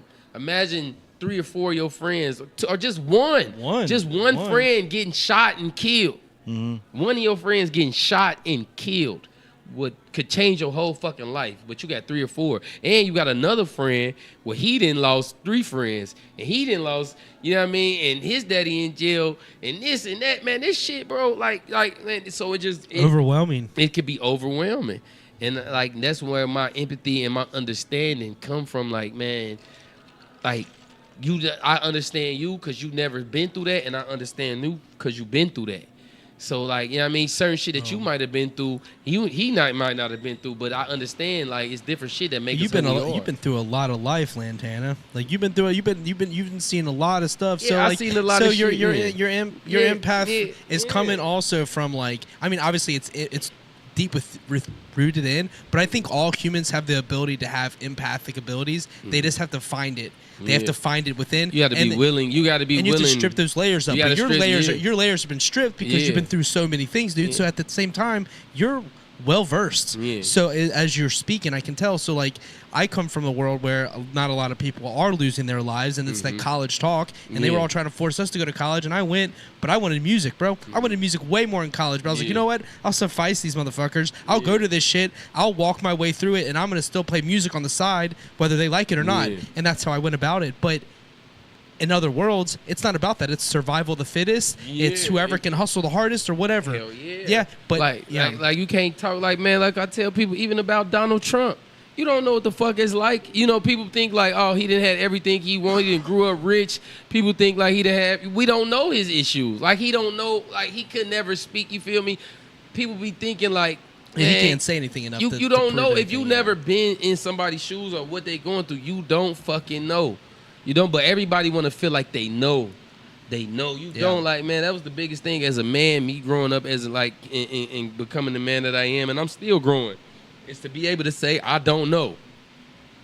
I can end up, like, I used to be so up for a debate and certain shit. I'm not trying to debate. Look, because some shit, I don't know. Right. Like, you feel me? Like, you could say, like, the moon landing was real. Man, I don't know. We don't know. Because I feel like you don't know and I don't know. We just have our beliefs. I go back and forth Our because at one facts. point I didn't believe it at all because my dad didn't. He's like, I don't think that happened. How do they even get across from here to there with that technology? And that's how he viewed it, and it made sense. But then other people are like, well, they put mirrors on the moon. That's why it's real. And I was like, well, both of those conversations make sense. Yeah. Who's right? So Who's it's right? who's I right? don't fucking I don't know. Where's Right. the bathroom? I've been drinking this tequila pretty hard. That way. And where? You go straight that way. Go straight. I got to fucking piss. You're I'll good. be right back. Viola, you want to hop on real quick? I'm actually gonna. I'm gonna piss too, bro. Come on, bro. Come sit. Yeah, I think it's just interesting what he's saying is that like I gotta bring up the Last President book that was written in 1898 with like there was a couple books: Barron Trump's marvelous Journey to the Center of the Earth, yeah. and The Last President with Donald Trump. Yeah, let's close it out with some conspiracy. Yeah. I just think that it's interesting to talk about how people, perceive the world differently and, different angles and society's perception and all that. It's fascinating to me. But I am going to get the viral tokens here because this dude is the real deal. So without further ado, viral tokens. What's up, bro? What's up? Yeah, talk right into that microphone. Okay. Yeah. So a little while ago, I got to shoot one of your videos or helped you out with that. Yeah. So what have you been doing since? You've been taking on any tall stairs, walking across the bridge? What are you doing out there these days? I switched it up. Switched it up, okay. I feel like it wasn't taking off like I wanted it to take off, so Sure. I'm People's patience. It's the internet, bro. I'm in the comedian side now, so I can still. Yeah, do you're my funny though, stuff. so you'll be fine. You'll be fine. Yeah. My first and favorite impression was Chris Tucker, so Oh, you doing impersonations? yeah, I can sound like 50 Cent and everybody, but Oh, favorite okay. one is Chris Tucker. So if he was to meet you, he'd be like, "What's up, man? I like this native brand stuff, man. I know y'all got a lot of stuff coming up. We got Lantana in here." Nice. That sounds fantastic. Wow, that's cool. So have you been like posting reels? Like, what have you been doing on social media for that? 'Cause Yeah. I know you still got that following, bro. Following got to keep them happy. Yes. Yeah. I did so for Valentine's Day, I just passed out roses. It was just like a Oh, social nice. media experiment. Of course, yeah. I would expect nothing less. Right. Yeah, man. Yeah. I still be uploading stuff. I got like small shows, like Skits and stuff. different events I go to. My friend bring me to. He just say, "I got a slot for you," and I just show up. Oh, Events, okay. so. Do you choose like a different character each time, or you? Nah, it's it's on the comedian side, so I just Okay. make people laugh. I'm like intermission, like I'm entertainment side. If somebody's getting bored or something, I'll be there. You can I'll entertain bring it. anyway, bro. Yeah, if you got to do a handstand for 5 minutes, you're like, I'll stand right here. Everyone take photos. Yeah. Right. So, at the same time, when you're out there like entertaining people, do you ever do like throw a hat on the ground and just do a random segment out here at the levee, or you go on the corner somewhere? Do you ever go out there and just entertain in free form? Because you got that gift, man. You could definitely outside of a Red stadium, outside of a Bengals game, get there and get like a big speaker and talk to some people or something, bro. You could definitely there's so much you can do as a comedian and an entertainer, Right. because people love to just take in the experience. And every time I've seen one of your videos, it's always an experience. You literally, I was a part of one. I was filming. I'm like, man, I'm entertained by just filming this thing. And so what's your take on just entertaining people? I love to do it. Being a class clown is what really shaped me. So Class, yeah. If I wasn't that, I wouldn't know how to, Killing it though. Yeah. Killing it. You want to slide over, bro? Yeah, bro. No. Watch out, blue glasses. Yeah. Viral Token's out there, an entertainer to even say the least. He's hilarious and he's talented. He walked across that whole bridge and downstairs. I was filming it. It was, He walked on your hands. and his hands across that purple bridge, bro. Across what Purple bridge right there. You crossed the whole purple bridge on your hand. What purple bridge? Right here, the purple people bridge. The purple people. You walked on the Yeah, whole. dude, he Let me was- see your hands. Bro, he got pull ups and shit. Pull up, push up. That's actually the workout right there. Pull up, push up. Hands Oh, up. that's the I can hands. do. Like I can show you me coming down them right there, right now. Yeah. You wanna see it? Nah, hold on. We gonna wait till we Okay. done. We gonna wait till we done. I wanna see. Yeah, it that he's just got across the whole. How the fuck? How long is the purple pre? It wasn't Long, all the bro. way. It was like halfway. Feels like halfway. Could Yeah. you do the whole thing? If I took a break, yeah, I could. Yeah. Like get back at it. Yeah, he go far. I was watching it, man. He goes down the stairs all the way to the top of the levee, all the way to the bottom, Oh, yeah. just on his hands, on stairs, the muscle, the control. It's just athletic shit. Nah, Dude, that's dude, you need to get him in a video, That's bro. athletic in the motherfucker. Bro, get him in a video. No, we about to do a video You right now. should, bro. Because he been trying to look. He be showing me the Hey. most. Look, I don't be I able was to trying to get up call with you. Everything. Lantana. He was trying to call me that day, but I had some shit going on. I be having shit going on, kids and shit like that. Yeah. But one thing about Lantana, he ain't gonna leave you on red, man. Yeah, that's Who and they? that's dope too, bro. Because like obviously, you know, you're a fan of Lantana, and you popped in, you bought the shirt on Valentine's Day, and you went up to Kimball Mall, and you were dropping off roses for free to everybody in the mall, which is dope. But the fact that you came down here to pick up a shirt to correlate everything is just it's fire, bro. You know what I mean? Like you're thinking outside the box. I was trying to tell him I had an idea, but you know I still did it. It was a surprise anyway. Hey, let's go. But Lantana, bro, we were talking about Donald Trump earlier, man, and I've got to bring this up because there's for the people watching, Lantana and I have been talking about doing a conspiracy theory podcast together, where I tell him a conspiracy theory, he can pause it and say, "Wait a minute, this doesn't like." I'll tell him the story, and he can stop it and be like, "That doesn't make sense. Why is this happening? Why is that happening?" Right. But there's a book that was written in 1898 called "The Last President" by what's his name? Ingersoll. Hold on.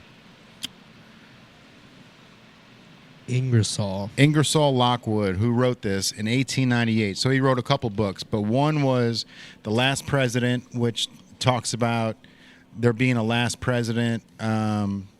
You know, which basically it even talks about the name Trump. The last president's name's Trump, the whole nine. But he's got another book out as well called "Baron Trump's Marvelous Journey to the Center of the World," and it was written in 1898, bro. It's like it's fucking. What? No, that shit is fucking crazy. What is it? Hold on. What was it again, man? So there's Ingersoll Lockwood wrote a book in 1898 called "The Last President," which is actually like if you read it, like everything that's happening right now is like correlating to that book in 1898. But he also wrote a book called "Baron Trump's Marvelous Journey to the Center of the Earth." Yeah, I heard something about 1898, that. bro. And hold on, go ahead, keep telling the story. That So- shit was fucking crazy. So here's the crazy thing. So Donald Trump's uncle, John G. Trump, right? He worked for the government, and when Nikola Tesla, like the original Tesla, the guy that was building free energy and all this shit, when he passed away, John G. Trump was part of the FBI that went to Nikola Tesla's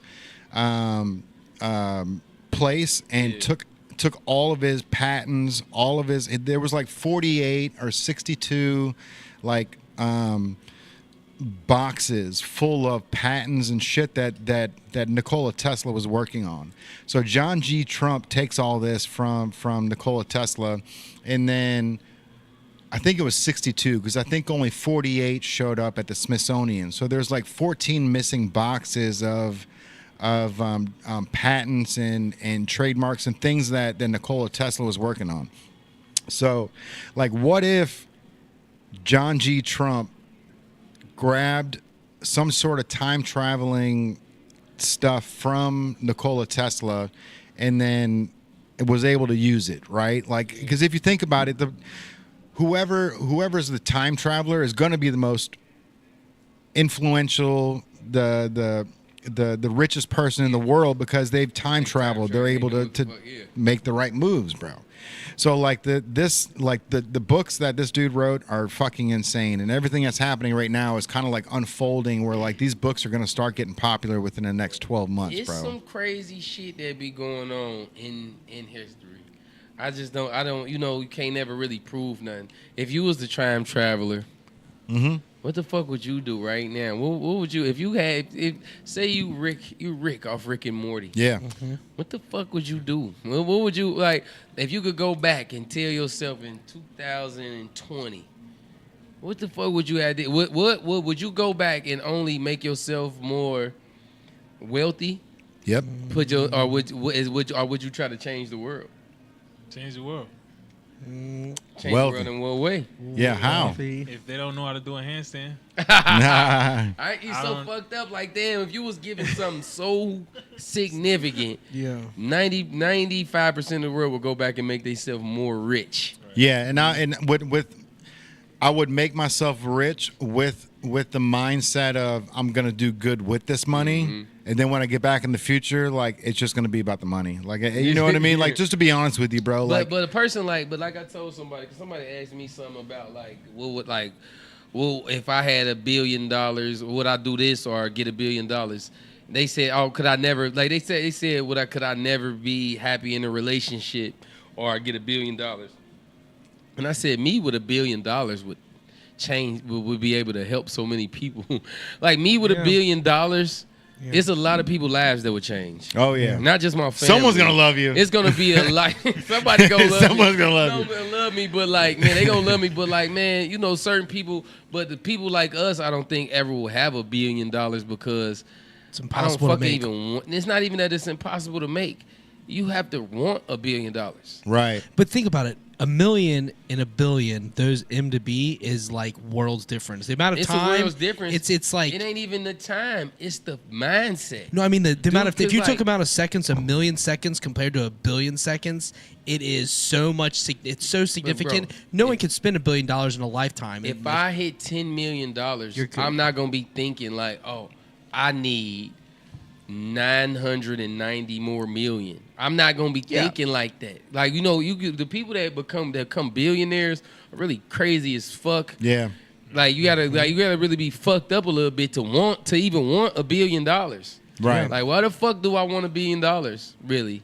Like, what the fuck do I want $1 billion to do? Yeah. If not to help, if you don't want $1 billion to help the world, and you just want $1 billion, you're just selfish. Like, why the fuck does anybody have $67 billion?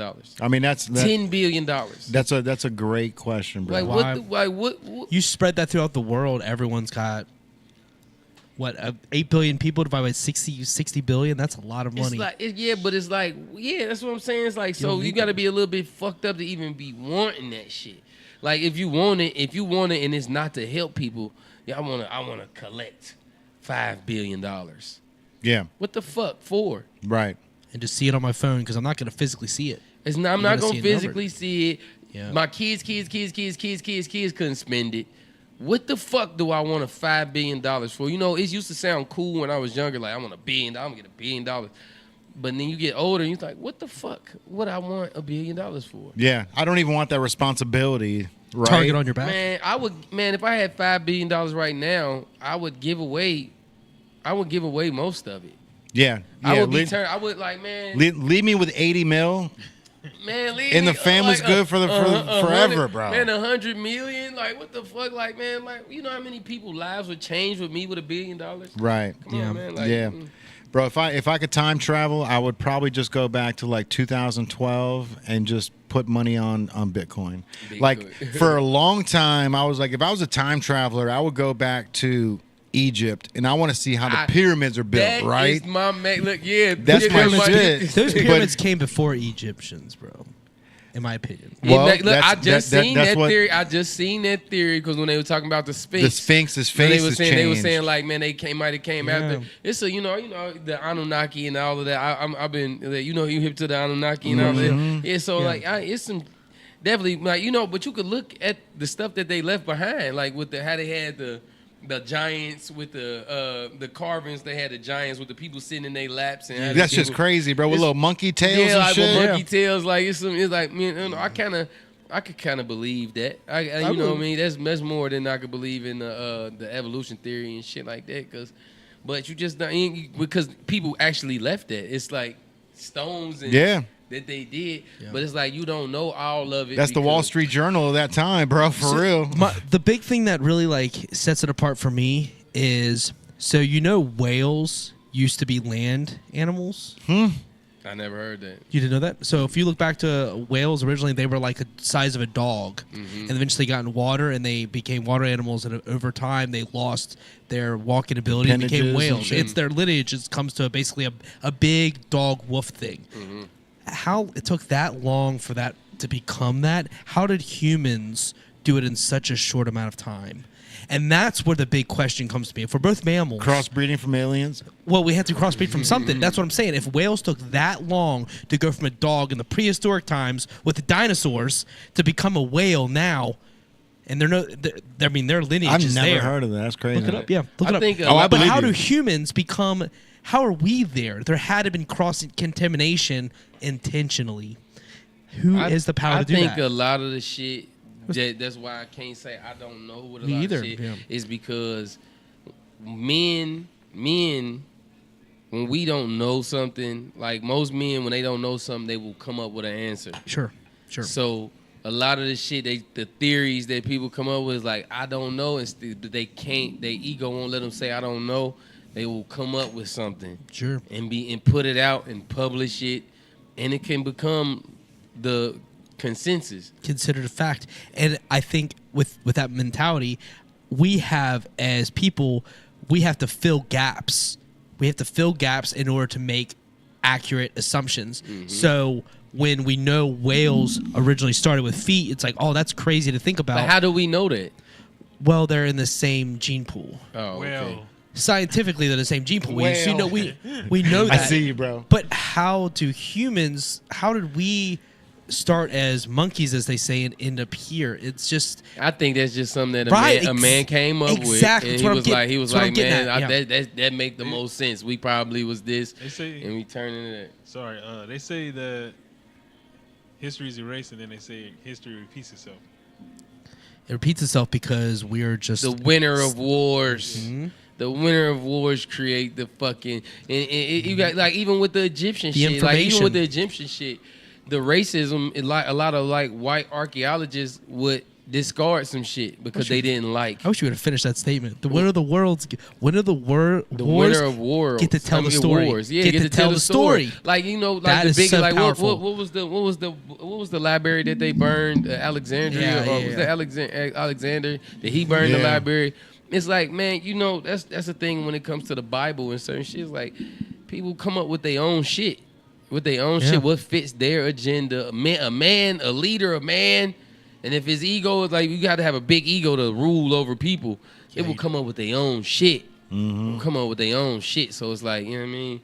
And it's for the world to be around millions of years, man, it's a lot of shit. I actually do believe that it might have been a whole full society before us that got wiped out and it restarted over. Oh yeah. Yeah, I mean if you look at Mars, man, I mean there's scars on Mars. That's crazy. Yeah, right? That's what they started at. And how long did it take for that to happen? It's crazy. Right. Yeah. Like the scars on Mars, you see Mars and you see everything happening, and it looks like a wasteland, right? Like there's nothing there, but there's scars on that, like a nuclear war scar, and they've got when they do tests up there on Mars, they're finding the same radiation that they find in Chernobyl, Hiroshima, like on all the places that had nuclear wars. They're finding that same like molecule or whatever on Mars, which shows that there was some sort of nuclear fucking explosion or something that happened there. But we're going back. That's why they're trying to skip the moon. They don't want to go back to the moon. They want to go back to Mars. The moon's fake, bro. The moon It's not real. The moon's like you heard that they sent a rocket to like basically like implode into the moon, and when it hit the moon, it rang like a bell, like quote unquote, it rang like a bell. Yeah. So they're saying that this whole thing is just like a hollow metal, fucking. I don't fucking know. Bro, Don't know, Shit, bro. I don't know, That's but that started If as they could, hold on, wait a yeah, minute. yeah. If they could send you to the moon right now, if they was gonna train you and send you to the moon, would you go into space right now? Yes, I Yeah. would. I mean, I've got an acre of property over I'm going. there, bro. I'm going. I got an acre of property on Mars and the moon. Yeah. I swear to God. Swear to God, I've got a full But acre. since I was little, One I've been wanting eyeballed to, scientist want to buy a Oh, fucking bro, I'll be Hey, right bro. there. Hey, just in case.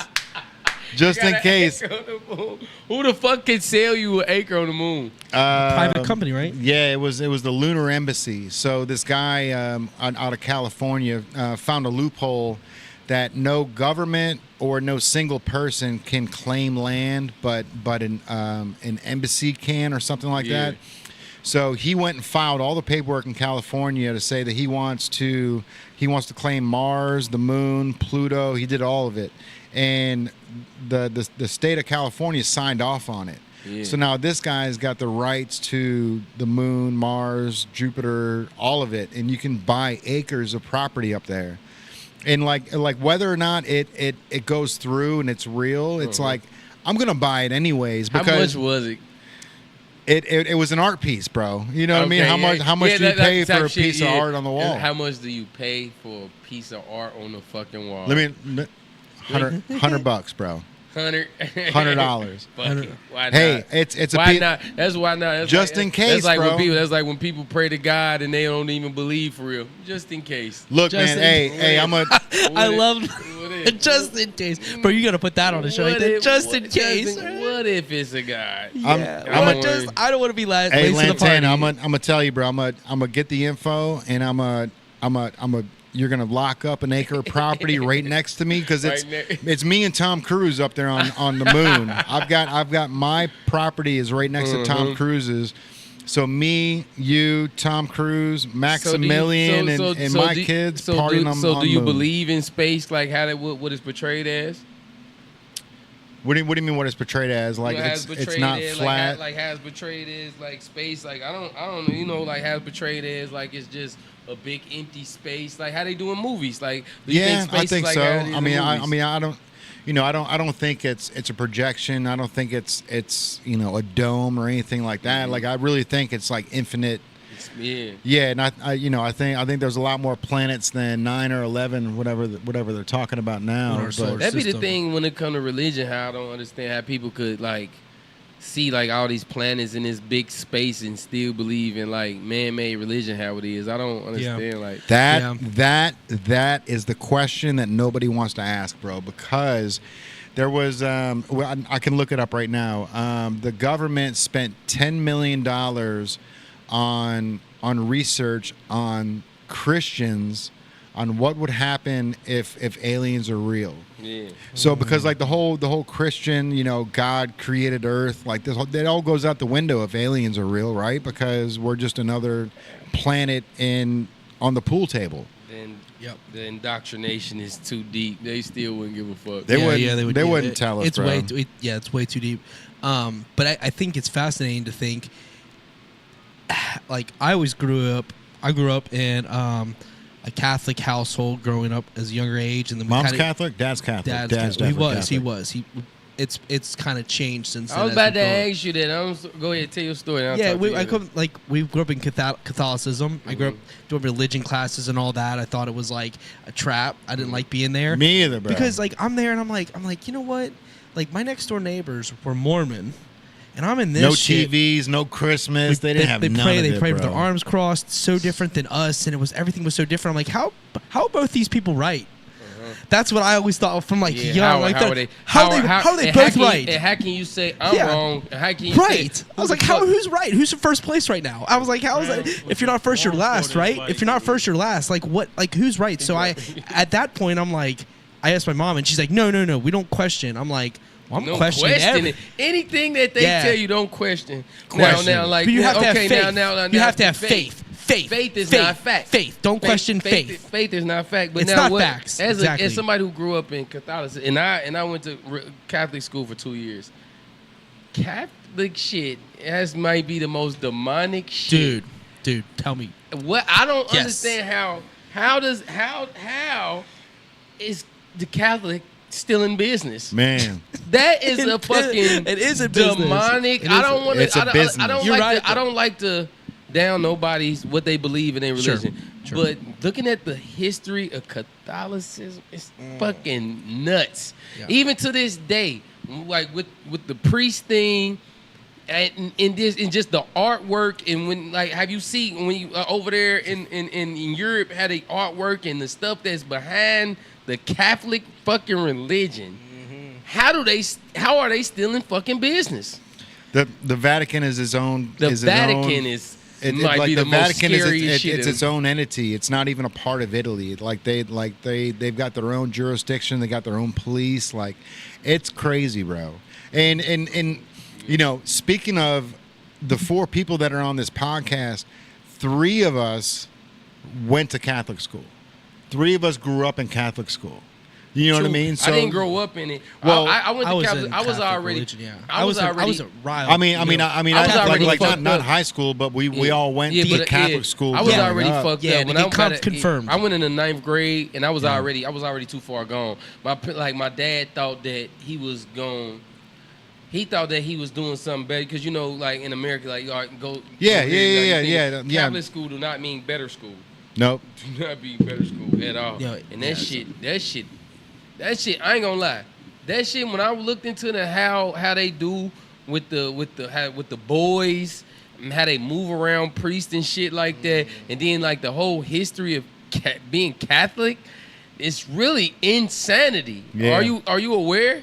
Oh, yeah. Of the history of Catholics. Oh, that yeah. shit is nuts that they are still in business. Yeah. I mean, but it's a lot of religions that's like that. Like even in the Muslim faith, it's still some crazy shit. But that Catholic shit, Yeah. it's crazy. Catholic, and I mean, it's crazy what they teach us at a young age, and they made us read the Bible over and over again, made us They memorize. damn near stuff. didn't start until Alexander or someone like was it Alexander like the great like with Roman shit like Yeah. and that's so ahead of like that's not even far in history. But they just took Right. it. compared to some of the other shit. But we're in a melting pot. United States is just a bunch of different people in different Yeah. worlds and coming here to try to find freedom and end up trapping us anyways. Do you feel like it's a cult now? Are you still a Catholic? I'm not. No, I'm not. I am not religious. First off, I'm spiritual. Yes. Non-denomination on anything. Yeah. But if What does non-denomination mean? you don't have it, most Christians are non-denominational Christians, so they just follow the Christian faith. Though I don't consider myself Christian, I consider myself just. You Agnostic. believe in whatever you believe I in. kind of look at it. I do see there is alignment in some kind of higher power existence that has created.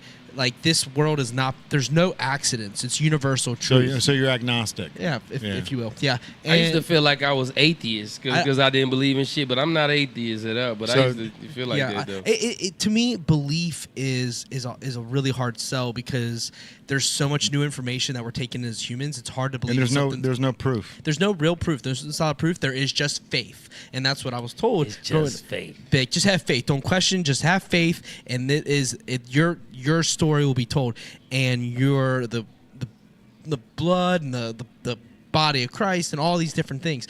For me, it was just like, well, who's right and who's wrong? Like, why Right. are they believing this and we're believing this? Why are we on two sides of the coin? Like, who's right and who's wrong?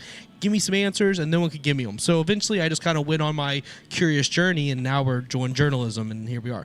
But to me, I never felt that I was going to be told to believe one thing or another. I just wanted to naturally feel it, and religion and man-made stuff was not how I went. I would rather create music and create something that could impact people, and then So how do you naturally feel it? Because you know that it's we're all in the same boat. There's something bigger, right? There's something that there's a bigger purpose. There's we're not just an accident, right? We're energy, and we're in this current skin.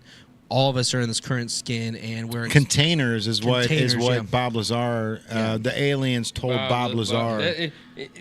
Bob La fucking Czar. That's my Yeah. shit, bro. I don't Yeah. see if he's a fucking liar, he has to be one of the top insane people in history. Ain't happening, I bro. can't believe it. Ain't happening. I ain't gonna lie. I know people don't like how they feel about fucking Joe Rogan, but I feel like Joe Rogan is kind of like me. Yeah. I feel like he just wants the He truth. just wants the truth. He's not this way or that way. Mm-hmm. He just wants the fucking truth. Bob fucking Lazar, if he's a liar, he's a fucking maniac. Yeah, 100%. Yeah, And to get to the point where, you've got FBI agents trying to take you down and all this shit, but that whole Groom Lake thing, like everything that was down at S1, like where he was working at, like it all came to fruition. It's all real. Didn't it? What did the government just admit to though? Didn't the government admit to something like recently that they admitted to like some extraterrestrial like shit going on? I mean, they've been declassifying like UAPs for a while, but nothing super solid has come out. And that's the thing is like they keep dabbling us with some information, but then all of a sudden they retract it. They don't make it take serious. They just kind of like it's almost like they're just giving little breadcrumbs of information. That's it, bro. That's it. Breadcrumbs of Just like the information movies. to keep you distracted so they can pass another law. Lantana, have you heard about Valiant Thor? Take away your rights. Nah. Valiant Thor is he's an Anunnaki that worked for the U.S. government in like the late 70s, early 80s. There's a couple photos of him, but like Valiant Thor was the guy's name, and apparently like I think he was from the Zeta Reticula star system, but was helping the government out like with all this other shit. There's a Why couple would they photos choose of him. America? Just that's the only thing I would think. Like, why We're would they choose- susceptible. Well, there's They helped the Germans too when they was doing that Nazi shit. So you want to go down that rabbit hole? let's Go down that rabbit hole. That Nazi shit deep as fuck. It's crazy, That Nazi dude. shit is insane, and they put it directly in our face in certain movies. Fucking Hellboy. Fucking, you ever seen the movie Hellboy? Oh, yeah. Like the shit what they do with Nazis, how they just try to, you know what I mean? And I one thing, the shit was terrible. The shit was terrible. But one thing that I did realize, you have to be like, okay, in wartime, propaganda is very strong. Mm-hmm. It's very strong. Like propaganda is what runs America. Yeah. You know what I mean? Thrives on it. Like, Captain America, he all like, you know what I mean? We always fighting Nazi Germany. We always, you know what I mean? I'm not saying this. I don't like subscribe to saying anything good Right. about Nazi Germany. But they make the enemy is clear. yeah, they the just want to enemy make is they clear. want the enemy and clear. anytime when you don't tell me both sides, it's like a baby mama and a baby daddy. Yep. You can listen to a baby mama and think that baby daddy's a piece of shit. Then you can listen to that baby daddy. And be like that She'll baby never mama. listen a to piece Baby of shit. mama's some bullshit. When I have people who don't subscribe to those terms, the father of a child and the mother of a child who's not together. Right. If you listen to both stories, and if they at war with each other, you'll believe it's too conflicting. Sure. You feel me? So that shit is like, you know what I mean? I want to hear with somebody from Nazi Germany in that time what they really felt. Right. Well, my grandpa, my dad's mom, who passed before I was born, she was 15, but he was part of the German army, part of the German world. He wasn't on the Nazi side. He was on the basically the fighting side to go against them.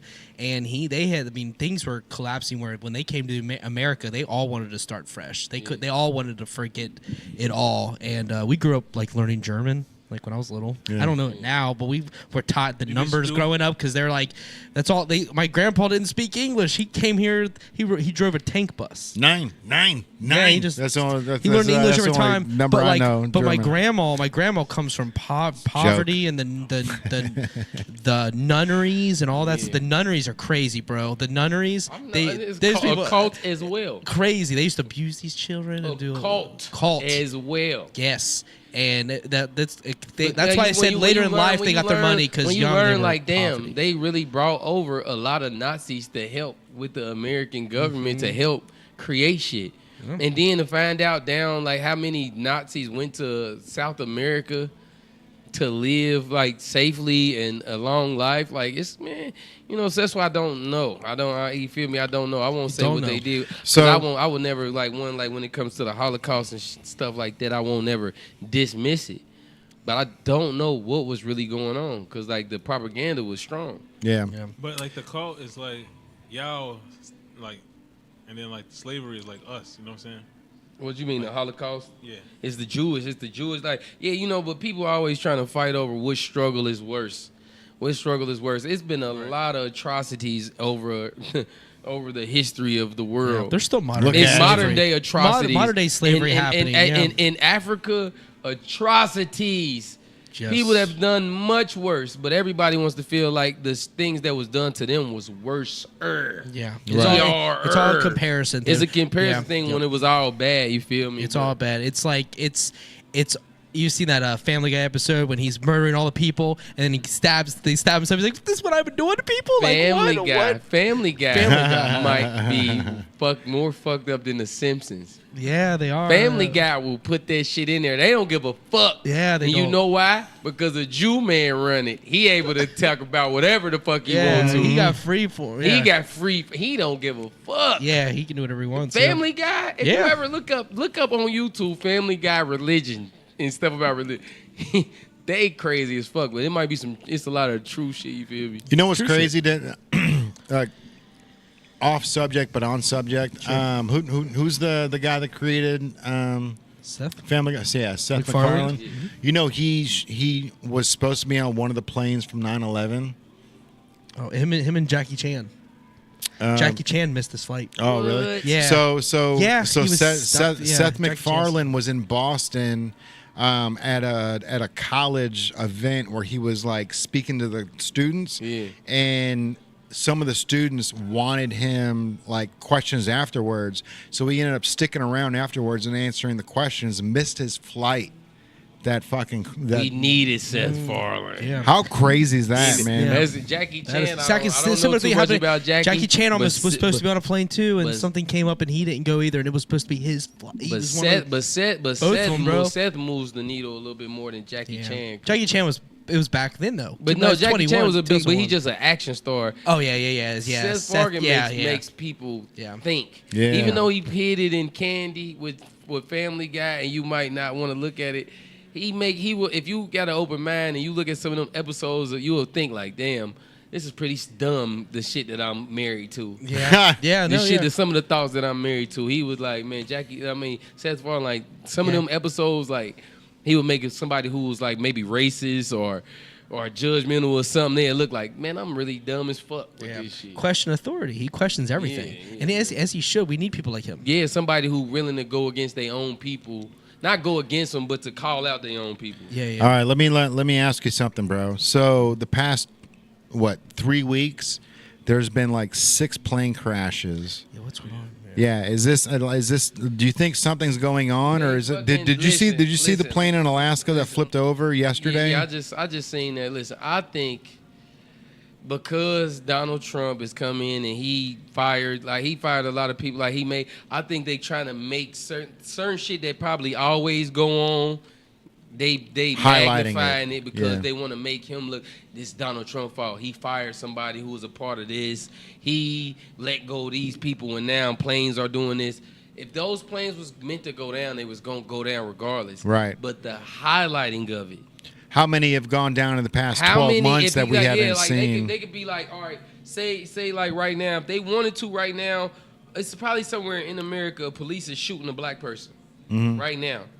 They can highlight it the way they want to and make it seem like it's a black unjustified. person. It seem like it's a black person getting killed every other day. Right. And if they looked up the numbers, they'd be like, "Damn, this is normal. How it always happened." But they highlight it when it's beneficial to the narrative. Right. Yeah. Like certain shit just get highlighted when it's beneficial to the narrative. It's certain people like Mexicans have always been getting deported. They have always been getting deported. They get deported and they come back over and over again. They get deported and they come back. But now they acting like ICE is a new thing because it's a certain faction of certain people that want you to really hate Don. Because like Democrats and Republicans is almost Crips and Bloods. Yep. They 100%. Nothing you can do is right. Nothing you can do is right. Well, it's blue and red. Like with Obama, when Obama was president, it's nothing he could have did. It's nothing. It's even black people that hate him now. It's nothing that Obama could have done. I don't agree about that. It's nothing he could have done. I know you probably wouldn't agree about it because No. I'm doing a voice. Are you just doing a voice? Oh, he's doing, yeah. They wouldn't. They Oh, would he's doing think- the Obama voice. It's some I people see. that like type shit. Okay. They approve this like message. people think that Obama like he had nothing that he can do. But you He was- can't it really was people do that much in was 4 against- years anyways, bro. And you Like, can't you do even in 8 years. Yeah, there's nothing. Think the about how long presidents are big the country they're a is. talking head, dude. A talking head. A That's all talking they- fucking head. And the only Just person saying. that I feel like With all due the respect. only person that I feel like that could come in and really buck the system, even though they hate him, is Donald Trump. Bam, bam, bam. He don't give a fuck. No, he doesn't care. Yeah. He don't care. These Yeah. other people, if you are a career politician, you're compromised. You're compromised. Yeah, but he made it a side quest, and It's now side he's a quest. president. And Now now he's a he's president. seeing shit. Now Yeah. you see it for what it is, and he doing what the fuck he want to do, Yeah. and he's aligned with the fucking supervillain and fucking Elon. Bro, Musk. I bet you if we got word of what his original conversation was when Trump decided to run for presidency, Well, I mean- I bet it was like, I bet you I can do this. No, there's literally like Video- video footage of of him doing his him first- on Oprah. And, Oh, it's on Oprah's and videos? yeah, Okay. it was like late 90s, and she was like, "Do you want to run for? Would you ever consider running for president?" And he's like, "I really don't want to." He's like, "I wouldn't unless the United States got so bad off that something had to be done." Yeah. And I And feel like that's- he's Side partially, quest, bro. He's Still partially side a shock. quest. He's partially a shock jock, and he's not. Shock And jock. he's not a fucking politician. Any politician, Yeah, it's not. you have to like. You have lobbyists. You have people don't really understand. You can pay in America. You can pay to give the public poison Yep. Huh? because Yeah. it could make Yeah. you a couple more dollars. You can pay to like if you have a company, you pay certain lobbyists. If you get somebody elected, they will let shit pass. Bro, those Capitalism. that like prime example, It's true. the vaccines. The vaccines, Yeah. no one can sue anybody on the vaccines. If your child dies from the vaccine, if any of this stuff, it's been pushed through. We've been taught that throughout America, if you want to come out with a drug, you have to do drug trials Right. and tests that take years, maybe decades. They could come up with something in a few months, and it's approved to give everybody. Yeah, because they had to rush it. and they will rush that push shit. it to you, and they will tell you that if you take it, you can still get sick if you go around somebody. You bro, can, the side effects on those commercials are absolutely insane. They're like, I told my do mama, you have headaches? Like, take this pill, and then the side effects like leaky Man. fucking butthole, fucking man, Potential I death. told my mama like, "Ma, why would you go get They telling you can still get sick if you have the vaccination. right. What the fuck are we talking about? You get more sick because your body doesn't know how to defend it. What the fuck are we talking about? But but politics, people, I used to be deep into it because it made me feel more intelligent. Most people are in politics and like to discuss politics because it makes them feel more intelligent and more involved. Right. But the American government would never let normal people that are not involved really in government have a say-so.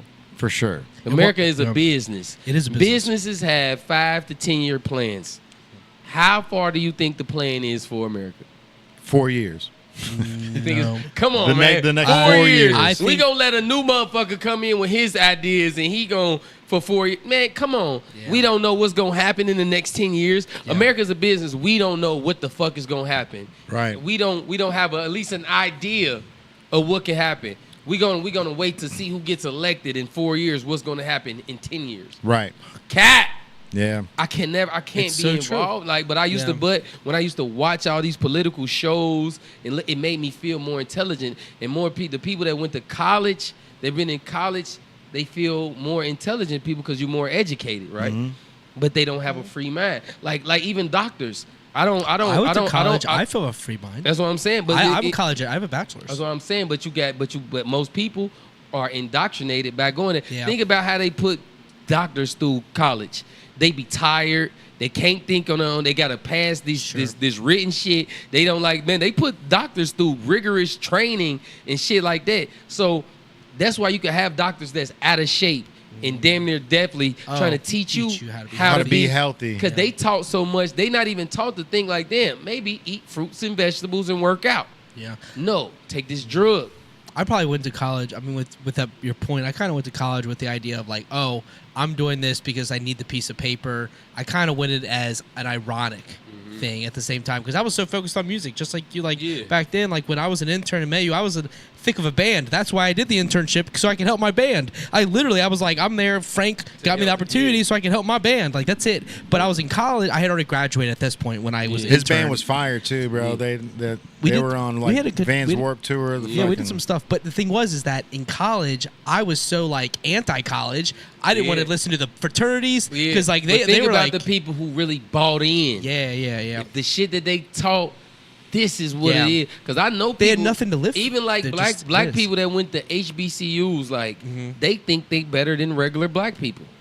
It's like, you know what I mean? So people that go to college, it's like, man, it's an indoctrination. If you don't have your own mind, if you only go off what you're taught, you know what I mean? It's all. What else can you go off of though? Like we're taught. You can teach yourself. You can take the like. If you like, say if somebody teaching me something, and I don't think like, well, how did they come up with that, or where did they get that from? Yeah. I'm always thinking of the root of something. Yeah. I'm always thinking like, man, where the fuck did this? Where did you come up with this idea, or did you come up with it, or were you taught? Did you question what you were taught? What did the person that taught that person that taught you? What was they on? Yeah, you're looking at it from definitely free thinker mentality. Yeah, I'm a free thinker. Like, because I'm not saying that somebody's wrong. May I ask you a question? How do you expand that mentality that you have so that your brothers, from another mother, can have that free thinking mentality? How can you use your power for expansion of good? Because you obviously are seeing outside of the matrix or whatever we call it in this current landscape. Like how are you going to do it? Like, and I have a question that it's the same thing, but like your message. So we came up with questions for you, whatever. But what message do you convey now compared to your 2013 self? Man, let's go. I don't push my mindset. I just be myself and think how I think around people, and I don't try to force it upon people. I just ask certain questions to be like, think, all right, where did you get that from? Yeah. Like my mom, she had a doctor, she has diabetes. Even when she was growing up, they tried to teach her that diabetes was hereditary. And I had her think like, Mom, what did you grow up eating? What did we all grow up eating? Is it hereditary, or did you just eat the shit that gives you diabetes? You don't even like, feed Maximilian McDonald's, bro. I know that from 5 years ago. I don't. You feel me? Like so, I taught her like, man, in capitalism, you just gotta throw certain questions out there and hope they can come up with this answer for themselves. Like, Mom, it's capitalism.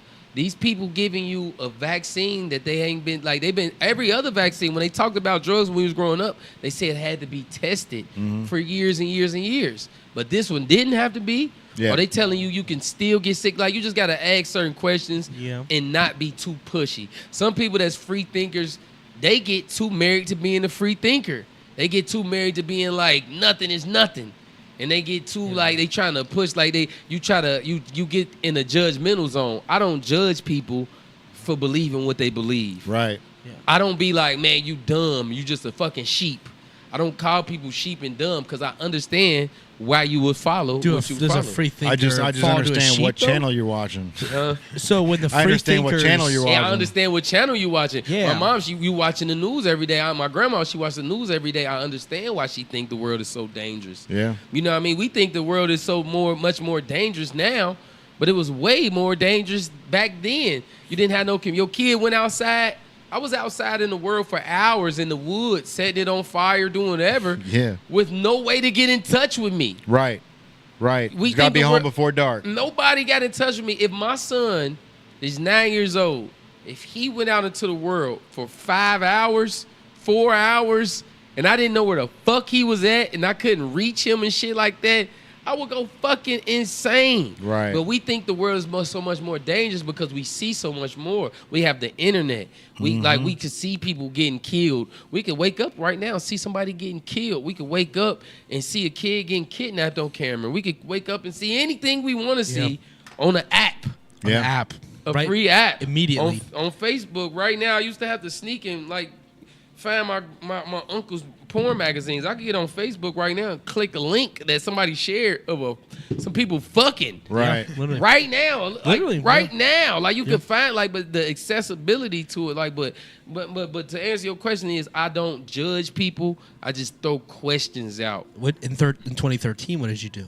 And I judge you like you stupid. Think about it. It's dumb as fuck. Yeah. Why the fuck are you thinking like that? Why the fuck would they do that? I'm being judgmental. And off the top, when you come that way, people become defensive and they gonna lock in to what they gonna shut down and lock in to what they already believe because you trying to tell me I'm a bitch and I'm dumb for not thinking how you want me to think. And that's exactly what the people that's indoctrinating you, how they coming at you. Like they like somebody will sit there and tell me I'm dumb. But thinking free, like they be like, so you think like the voting, you think this or you're just whatever you are. You feel me? Like they go conspiracy theorist. Yeah, you a conspiracy theorist. Tinfoil hat on. I'm like, use your brain. I'm like, so you think the same country that will create COINTELPRO, that will have a program that will, you know what COINTELPRO is? It's a program that they made in the 50s that said we will eliminate any possible black messiah. Look up COINTELPRO. And most people don't know this. How do you spell it?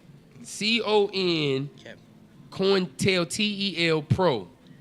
Look it up, right? Most people don't even fucking know this, right? Like they got a government program that was exposed that eliminated Martin Luther King, Malcolm X, John F. Kennedy, and his brother. Anybody like that went against the government, but they had something in the documents from the CIA. From the CIA, say John Edgar Hoover. That's his name? Was it Edgar Hoover? Edgar Hoover. COINTELPRO operations against communist and socialist groups.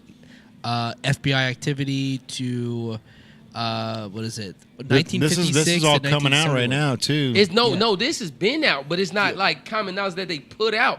They literally violation of freedom of speech. No, listen. They used to send when the Black Panthers was created as a good organization. They used to send letters out to different gangs and pit gangs against each other. Like the government, the CIA, they infiltrated the Black Panthers, they infiltrated the Crips, the Blood, they put their own people in social groups that was trying to help the black community to bring it down. Like they would write letters to Martin Luther King's wife. They would write letters to Malcolm X's wife and tell him he's doing this to bring these people down. You look on YouTube, even Infominds, like the Infowars. Infowars, yeah. Infominds. Look, they like people don't know about that. The fact that y'all don't know about it is so fucking crazy to me. COINTELPRO, when you look up, it's gonna fuck you up. Like then they said they ended it. They said they ended it in 1972, which is complete bullshit. In 1975, Senator Frank Church of Idaho did investigation on it. So I guess the senator was like, hey, this is not right. We need to investigate it. So I guess they investigated the FBI, though, which is wild to think that's reversed that they would. I mean, bro, nobody went to jail. Nobody went to jail. They killed black leaders. They said in the government document is eliminate any potential black messiah. Yeah. So they eliminate like when Fred Hampton. Was assassinated. Was assassinated. Yeah, that's what it says right here. Fred Hampton was a prolific Black Panther speaker. They had fucking breakfast programs, whole full shit that could have really changed the whole projection of black people for the rest of history. Can you imagine that if the government wouldn't have suppressed like the Black Panthers and everything? They turned them into a criminal organization. How normal everything would probably be now. Look up Fred Hampton. Fred Hampton was shot in Chicago at a Black Panther party. No. Fred Hampton was killed in his own apartment by they sent the police in there to kill him. Was it in Chicago? Like with his family. You gotta, man, when y'all get a chance, look up COINTELPRO. When you leave here, look up COINTELPRO. Like it's really gonna fuck you up. 1969 in Chicago. Yeah, I'm like nobody went to jail for this shit, but no. They like the slavery part that was the psychological part. The government fucked up white America trying to fuck up black America. You feel me? Like it's like the shit is really crazy and it's muddy water, bro. It's fucked up because it's like they like man like from giving us drugs to the drug laws to the media. I really don't believe no news anchor was not CIA at a certain point. Oh, for sure.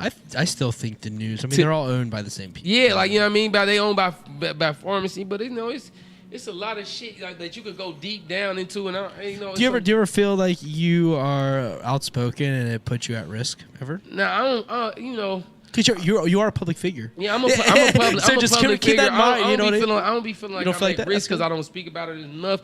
And sometimes I mix my shit in with regular people shit. I just gotta ask because you're very confident and I love it. I'm here. I'm always gonna support you, but it's just like free thinkers are at risk in this world. Yeah, but I mix my shit in with regular people shit like. Who's fucking with condoms and who's not? Like, I mix my shit in because you will lose people being so woke and being so informative. Sure. Yeah, it's scary. So like, it's scary for people. I mix my shit up. I mix my shit up with the bullshit and the regular people. Like because even sometimes knowing this information don't mean nothing. Right. Yeah, for sure. You know that the Bob Marley, like how he got AIDS and all that shit. Like, do you know the story about that? The CIA killing him. Yeah, man, the CIA fucking the FBI are the most criminal shit ever. Yeah, like I actually heard the story from the guy that claims that he ended up killing Bob Marley. He said that they contracted an interview where he was flying out to interview Bob Marley. He brought him a pair of Converse Chuck Taylors, and there was a pin in the toe of the heel of the shoe, or not the heel, the front, but the sole of it. So he went and put the shoe on, and the CIA agent who was interviewing him, you know, he was a co-op or whatever, like, you know, he was undercover. As soon as he put his foot in and fucking did this, he goes, from that moment right on, I knew he only had 3 weeks to live. Listen, the CIA, J. Edgar Hoover is may be the most devilish devil motherfucker ever in history. He has stuff on people. He had stuff on people that let him run roughshod in America, and when we was the strongest, we still the strongest, but like when he really did some shit. Oh yeah, like J. Edgar Hoover was fucked up, like fucked up, like a gay man that like he was fucked up. He was fucked up. He was the one that started the FBI, right? Yeah, CIA. And so CIA. Like the CIA, man, we didn't started wars. We didn't topple governments. The CIA.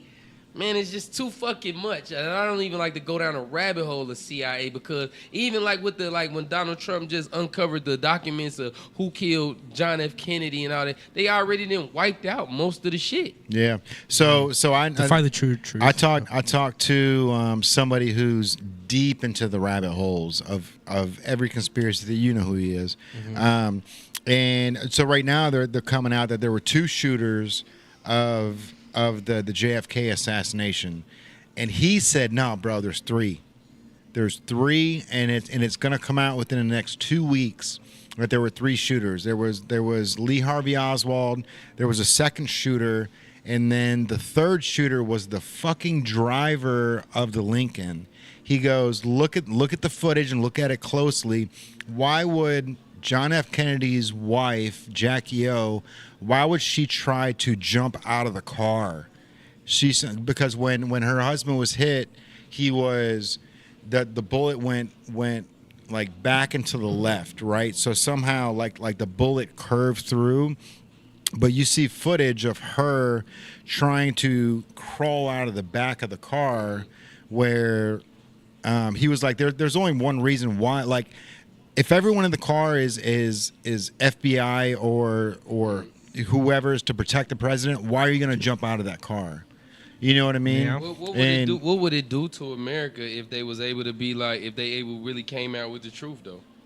What would it do to America if they was like, yeah, we did kill our president? I mean, at this point, I kind of feel like Nothing. it's numb, yeah, because we do know that the government killed Martin Luther King. Yes. You know that they Malcolm X. the government paid. They already paid the fucking family They already did. for the murder, right? So like all this shit is gonna come out, and it's like, at what point do you just go? We need a reset. We need a reset, and we're not going to support. I mean, like he said earlier, people are not free thinkers, so they're going to just fall in line. Right, You for have to have sure. enough people that want to bond together and revolutionize what's happening, and we're not I mean- there yet. I mean, we when- just aren't there. What's it gonna take? 2 assassination attempts on President. We somebody will kill who's our own president because he's going against the fucking what we talking status about. quo? status quo, bro. And that's the crazy thing is right now, like, Trump is in there and he's releasing the JFK files. He's going to release the Epstein files. He's releasing the, I want that. I want all those names to come out. Man, bro. he's releasing the Martin Luther King files, and he's going to find the files on his own self on I'm gonna go ahead and throw it out here. Like, they're saying Shapiro, not Ben Shapiro, but Pete Shapiro, the other guy that was trying to run for president, is one of the guys that was behind the assassination attempt with Joe Biden. So I'm like, Man, that's I don't know. those are whispers. The assassination tip on Trump.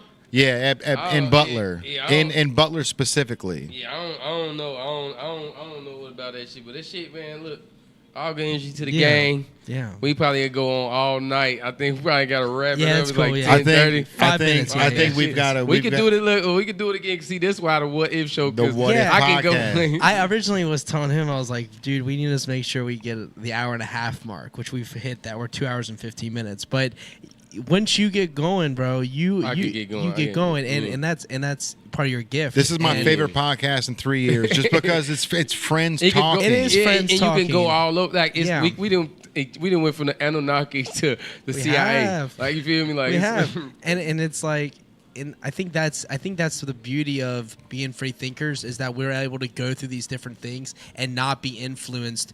Like, even if you say something, we also are going to take everything with a grain of salt in our own right, yeah, and we're going to yeah, process it, yeah. because you can't just you're not taking this shit as like, oh no, what the fuck? Why would you say that? It ain't that. It's Yeah. like, man, oh, what did you guys like? You talking about the dog whales? I don't know that for sure, but that's Bro, not something that I need. dog to, whales. whales started. They're mammals. They're the biggest mammals on planet, and I didn't know they had legs originally, but apparently the prehistoric times they did, and they adapted. But why haven't humans humans? There's something in our gene pool that makes us different. What is our difference? Is it the aliens? Some cap shit going on. Anunnaki We'll were never know. they were setting They us up, tried to dude. say we was fucking. I'm No, we was fucking Anunnakis. I don't know. I believe that more than that's evolution. it. We're only like 2% difference from a modern ape. Yeah. What's that 2% though? That's a lot. We're smart. You know, monkeys and apes in the history since they've been researching them in the 50s have never asked a question. They never ask questions. They don't say, "Will you give me that banana?" They just take. They don't ask questions.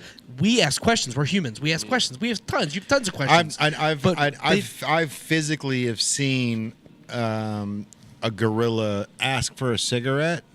Or to demand one. And at the Brookfield Zoo in Chicago, these fucking gorillas, bro. They'll go like this, and then somebody will fucking throw a lit cigarette in there, and these motherfuckers will pick it up. Do you think we was monkeys? I think we're hybrids. I think we're I think hybrids, that bro. alien. Like, I ain't gonna lie. Listening to the Anunnaki story, that's really what I lean to more. Than anything. I'm gonna send you a story that's gonna have you up all night, bro. It's called it was the Project Serpo. Project Serpo was Serpo. Who said that? I heard it. I know what it is. So Yeah. so Project Serpo was back when not Roswell, was that the crash in Roswell back in the 50s. When that happened, one of those aliens in that spacecraft survived. And that alien's name was EB1. Yeah. Right? So this alien was able to communicate with the United States. He got his like transceiver or whatever it was on the spacecraft to work again, so he could talk to the Zeta Reticula star system where he's from. Yeah. And so they did a project where they took 13 U.S. people, sent them to Serpo, another fucking planet, and then in exchange, that planet came down here. They showed us, they gave us bulletproof vests, Teflon. But where would this information come from? Like the Bob Lazar type people of the Okay, world, yeah, but I've seen photos, I've seen video of the apparent mothership like coming to Nevada, where like one of the astronauts that was on there took a data log of everything every single day, and he was like in Serpo, everybody does their own like work. They're not getting paid. Some people like do vegetation. Some people build clothes, whatever. But they all barter, and it's all free. It's all like I want to know. you work for 2 years and then you retire. I want to know what the people in Japan or the people in Tokyo or anywhere what they think about this shit. And 100%, bro, because their technology is light years ahead of ours, right? Yeah, but like yeah, everything they They're do. the like, reason. it's just They're the the- reason we bombed the moon. The rocket. The Yeah. first. I'm gonna call you right back. The Yeah. Jay mentioned earlier about them send a rocket and hit the moon to check it was hollow. The original idea from that came for one of the satellites that fell to the moon, and it rang for like 3 seconds, and they were like, "Whoa, why did the moon ring?" And then they shot that rocket. Do they have a Roswell? Like, do they have a Nevada? Like, that's what I want. Do they have an Probably. Area 51? That's what I want. I gotta Probably. go. I gotta go over there. To see. Look, bro. Look. That's a great I'll point, end the podcast on this. I swear on my father's passed away. I swear on his grave, bro. Like I was dating a girl in Dayton, Ohio, and every Thursday or Friday I would drive up there and I would spend Friday, Saturday, Sunday with her, and then Oh, yeah. I would come home. Yeah. And I was on 75 North, bro, right in Dayton, right? And I saw a fucking UFO on the back of a semi. It was a big semi trailer. The UFO was probably like maybe 8 or 9 feet wide. Like a saucer. Saucer on the back of an oversized. You know when you're driving down the highway and you got the oversized things where like there's a cop in the front, cop in the back.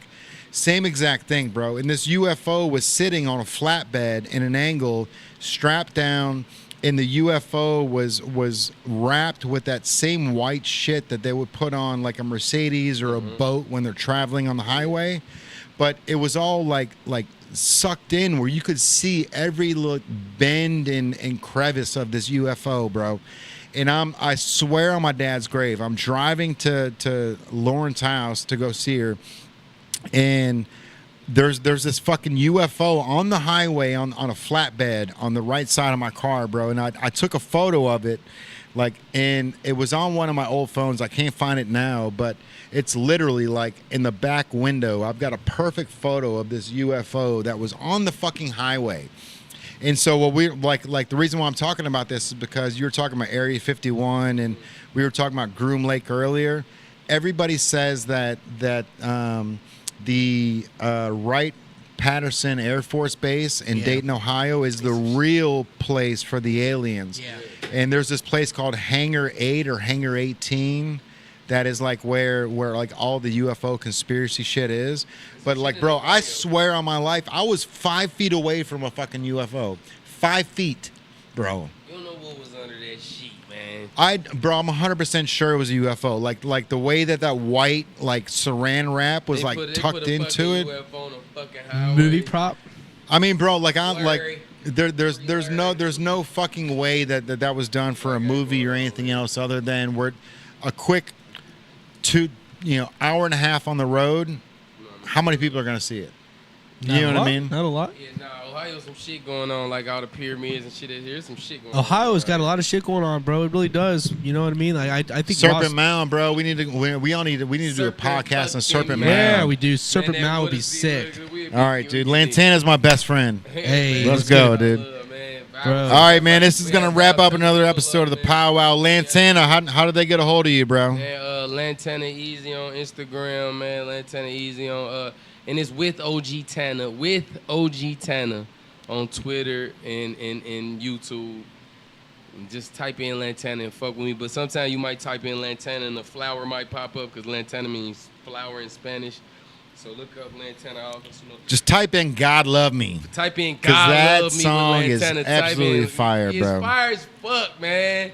Let's count on some paper. Let's go. You know I'm what? never And gonna that's- break. I'm gold. And the best part about it, it just shows that your progression of where you've gone Yeah. and where you are, bro. And that's something that most people don't realize, but you need to understand that, like, you know, there's levels to this, and you're at your God moment right now, bro. Where you're, you know, at first we're kids and we're immortal. You know what I mean? And then all of a sudden we get hurt, we get abused, and then we get humbled. And then how do you get to the point where like you're back on top, bro, and you're there? Let's You go. got that confidence to keep rocking out. Yeah. Viral tokens, man. How they get a hold of you? Oh yeah, viral tokens on everything. It's one word. Go ahead, Larry, let me holler at you. Yeah, just In the Look up. world. in the world. with viral tokens. Hey. Viral fucking talk. Nah, though. So Lantana got something going on, man. He's smart. So anything that any teachers or anybody say that you can't do or whatever, you just say, "I'm feeling like God love me," and you know that's the answer to everything. Feeling like God loves you, Let's man. go, bro. God loves I need to you. get a photo of you guys rocking them t-shirts. That's just fire, bro.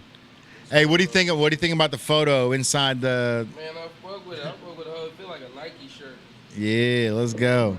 All right, everybody. This is going to wrap up another episode of the PowWow. I appreciate you guys for tuning in. We are going to make this happen. This What If podcast about conspiracy theories is something that I've been wanting to do with Lantana for We can do 3-4 one- years we can now. do 1 a month. I can commit to one. One a month, bro. Let's make it happen. Look, because I want y'all look. I'm gonna look up. As you send me which one to look. I want y'all to look up that COINTELPRO. It's gonna fuck y'all up, bro. Yeah. It's fucking. I gotta piss again because I've been drinking this tequila. Let's go. All right, everybody. It's your boy Jay Banks, AI. We out here. Yes, sir. If you guys want to be a part of the podcast or if you want to sponsor it, comment below. Shout out to One Heart Medical down in Northern Kentucky now. I talked to him recently. He's trying to make some moves. He is, bro. Yeah. Super dope. One Heart Medical. If you guys are trying to get your medical marijuana license, we've got it for Northern Kentucky and Ohio now. So let's go. Shout out All right, everybody. James Weeks. Yeah, it's your boy Jay Banks, AI. We'll see you next week. Bye. Hey.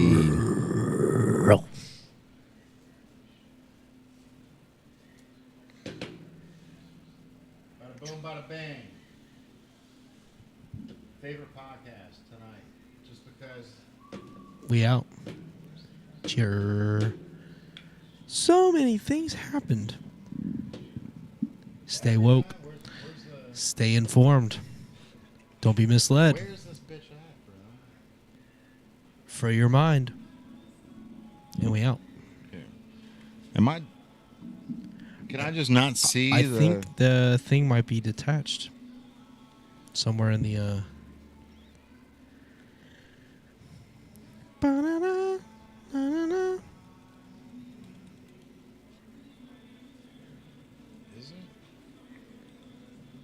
All right, everybody. It's dope that Viral Tokens was here tonight. Bonus track. Yep. Let's go. We got two badass people Bro, in one I podcast. like honestly, bro. I'm so thankful that you were down here today because you know it's just one of those things where like you see people that like they want to further their life and they want to do this and they want to do that, but they don't show up. You know what I mean? And like this is one of, like 90% of the job is to show up, bro, and then the other 10% is to be you. And you're nailing it, bro. You know what I mean? So anything we can do to help you out, I'm here for it.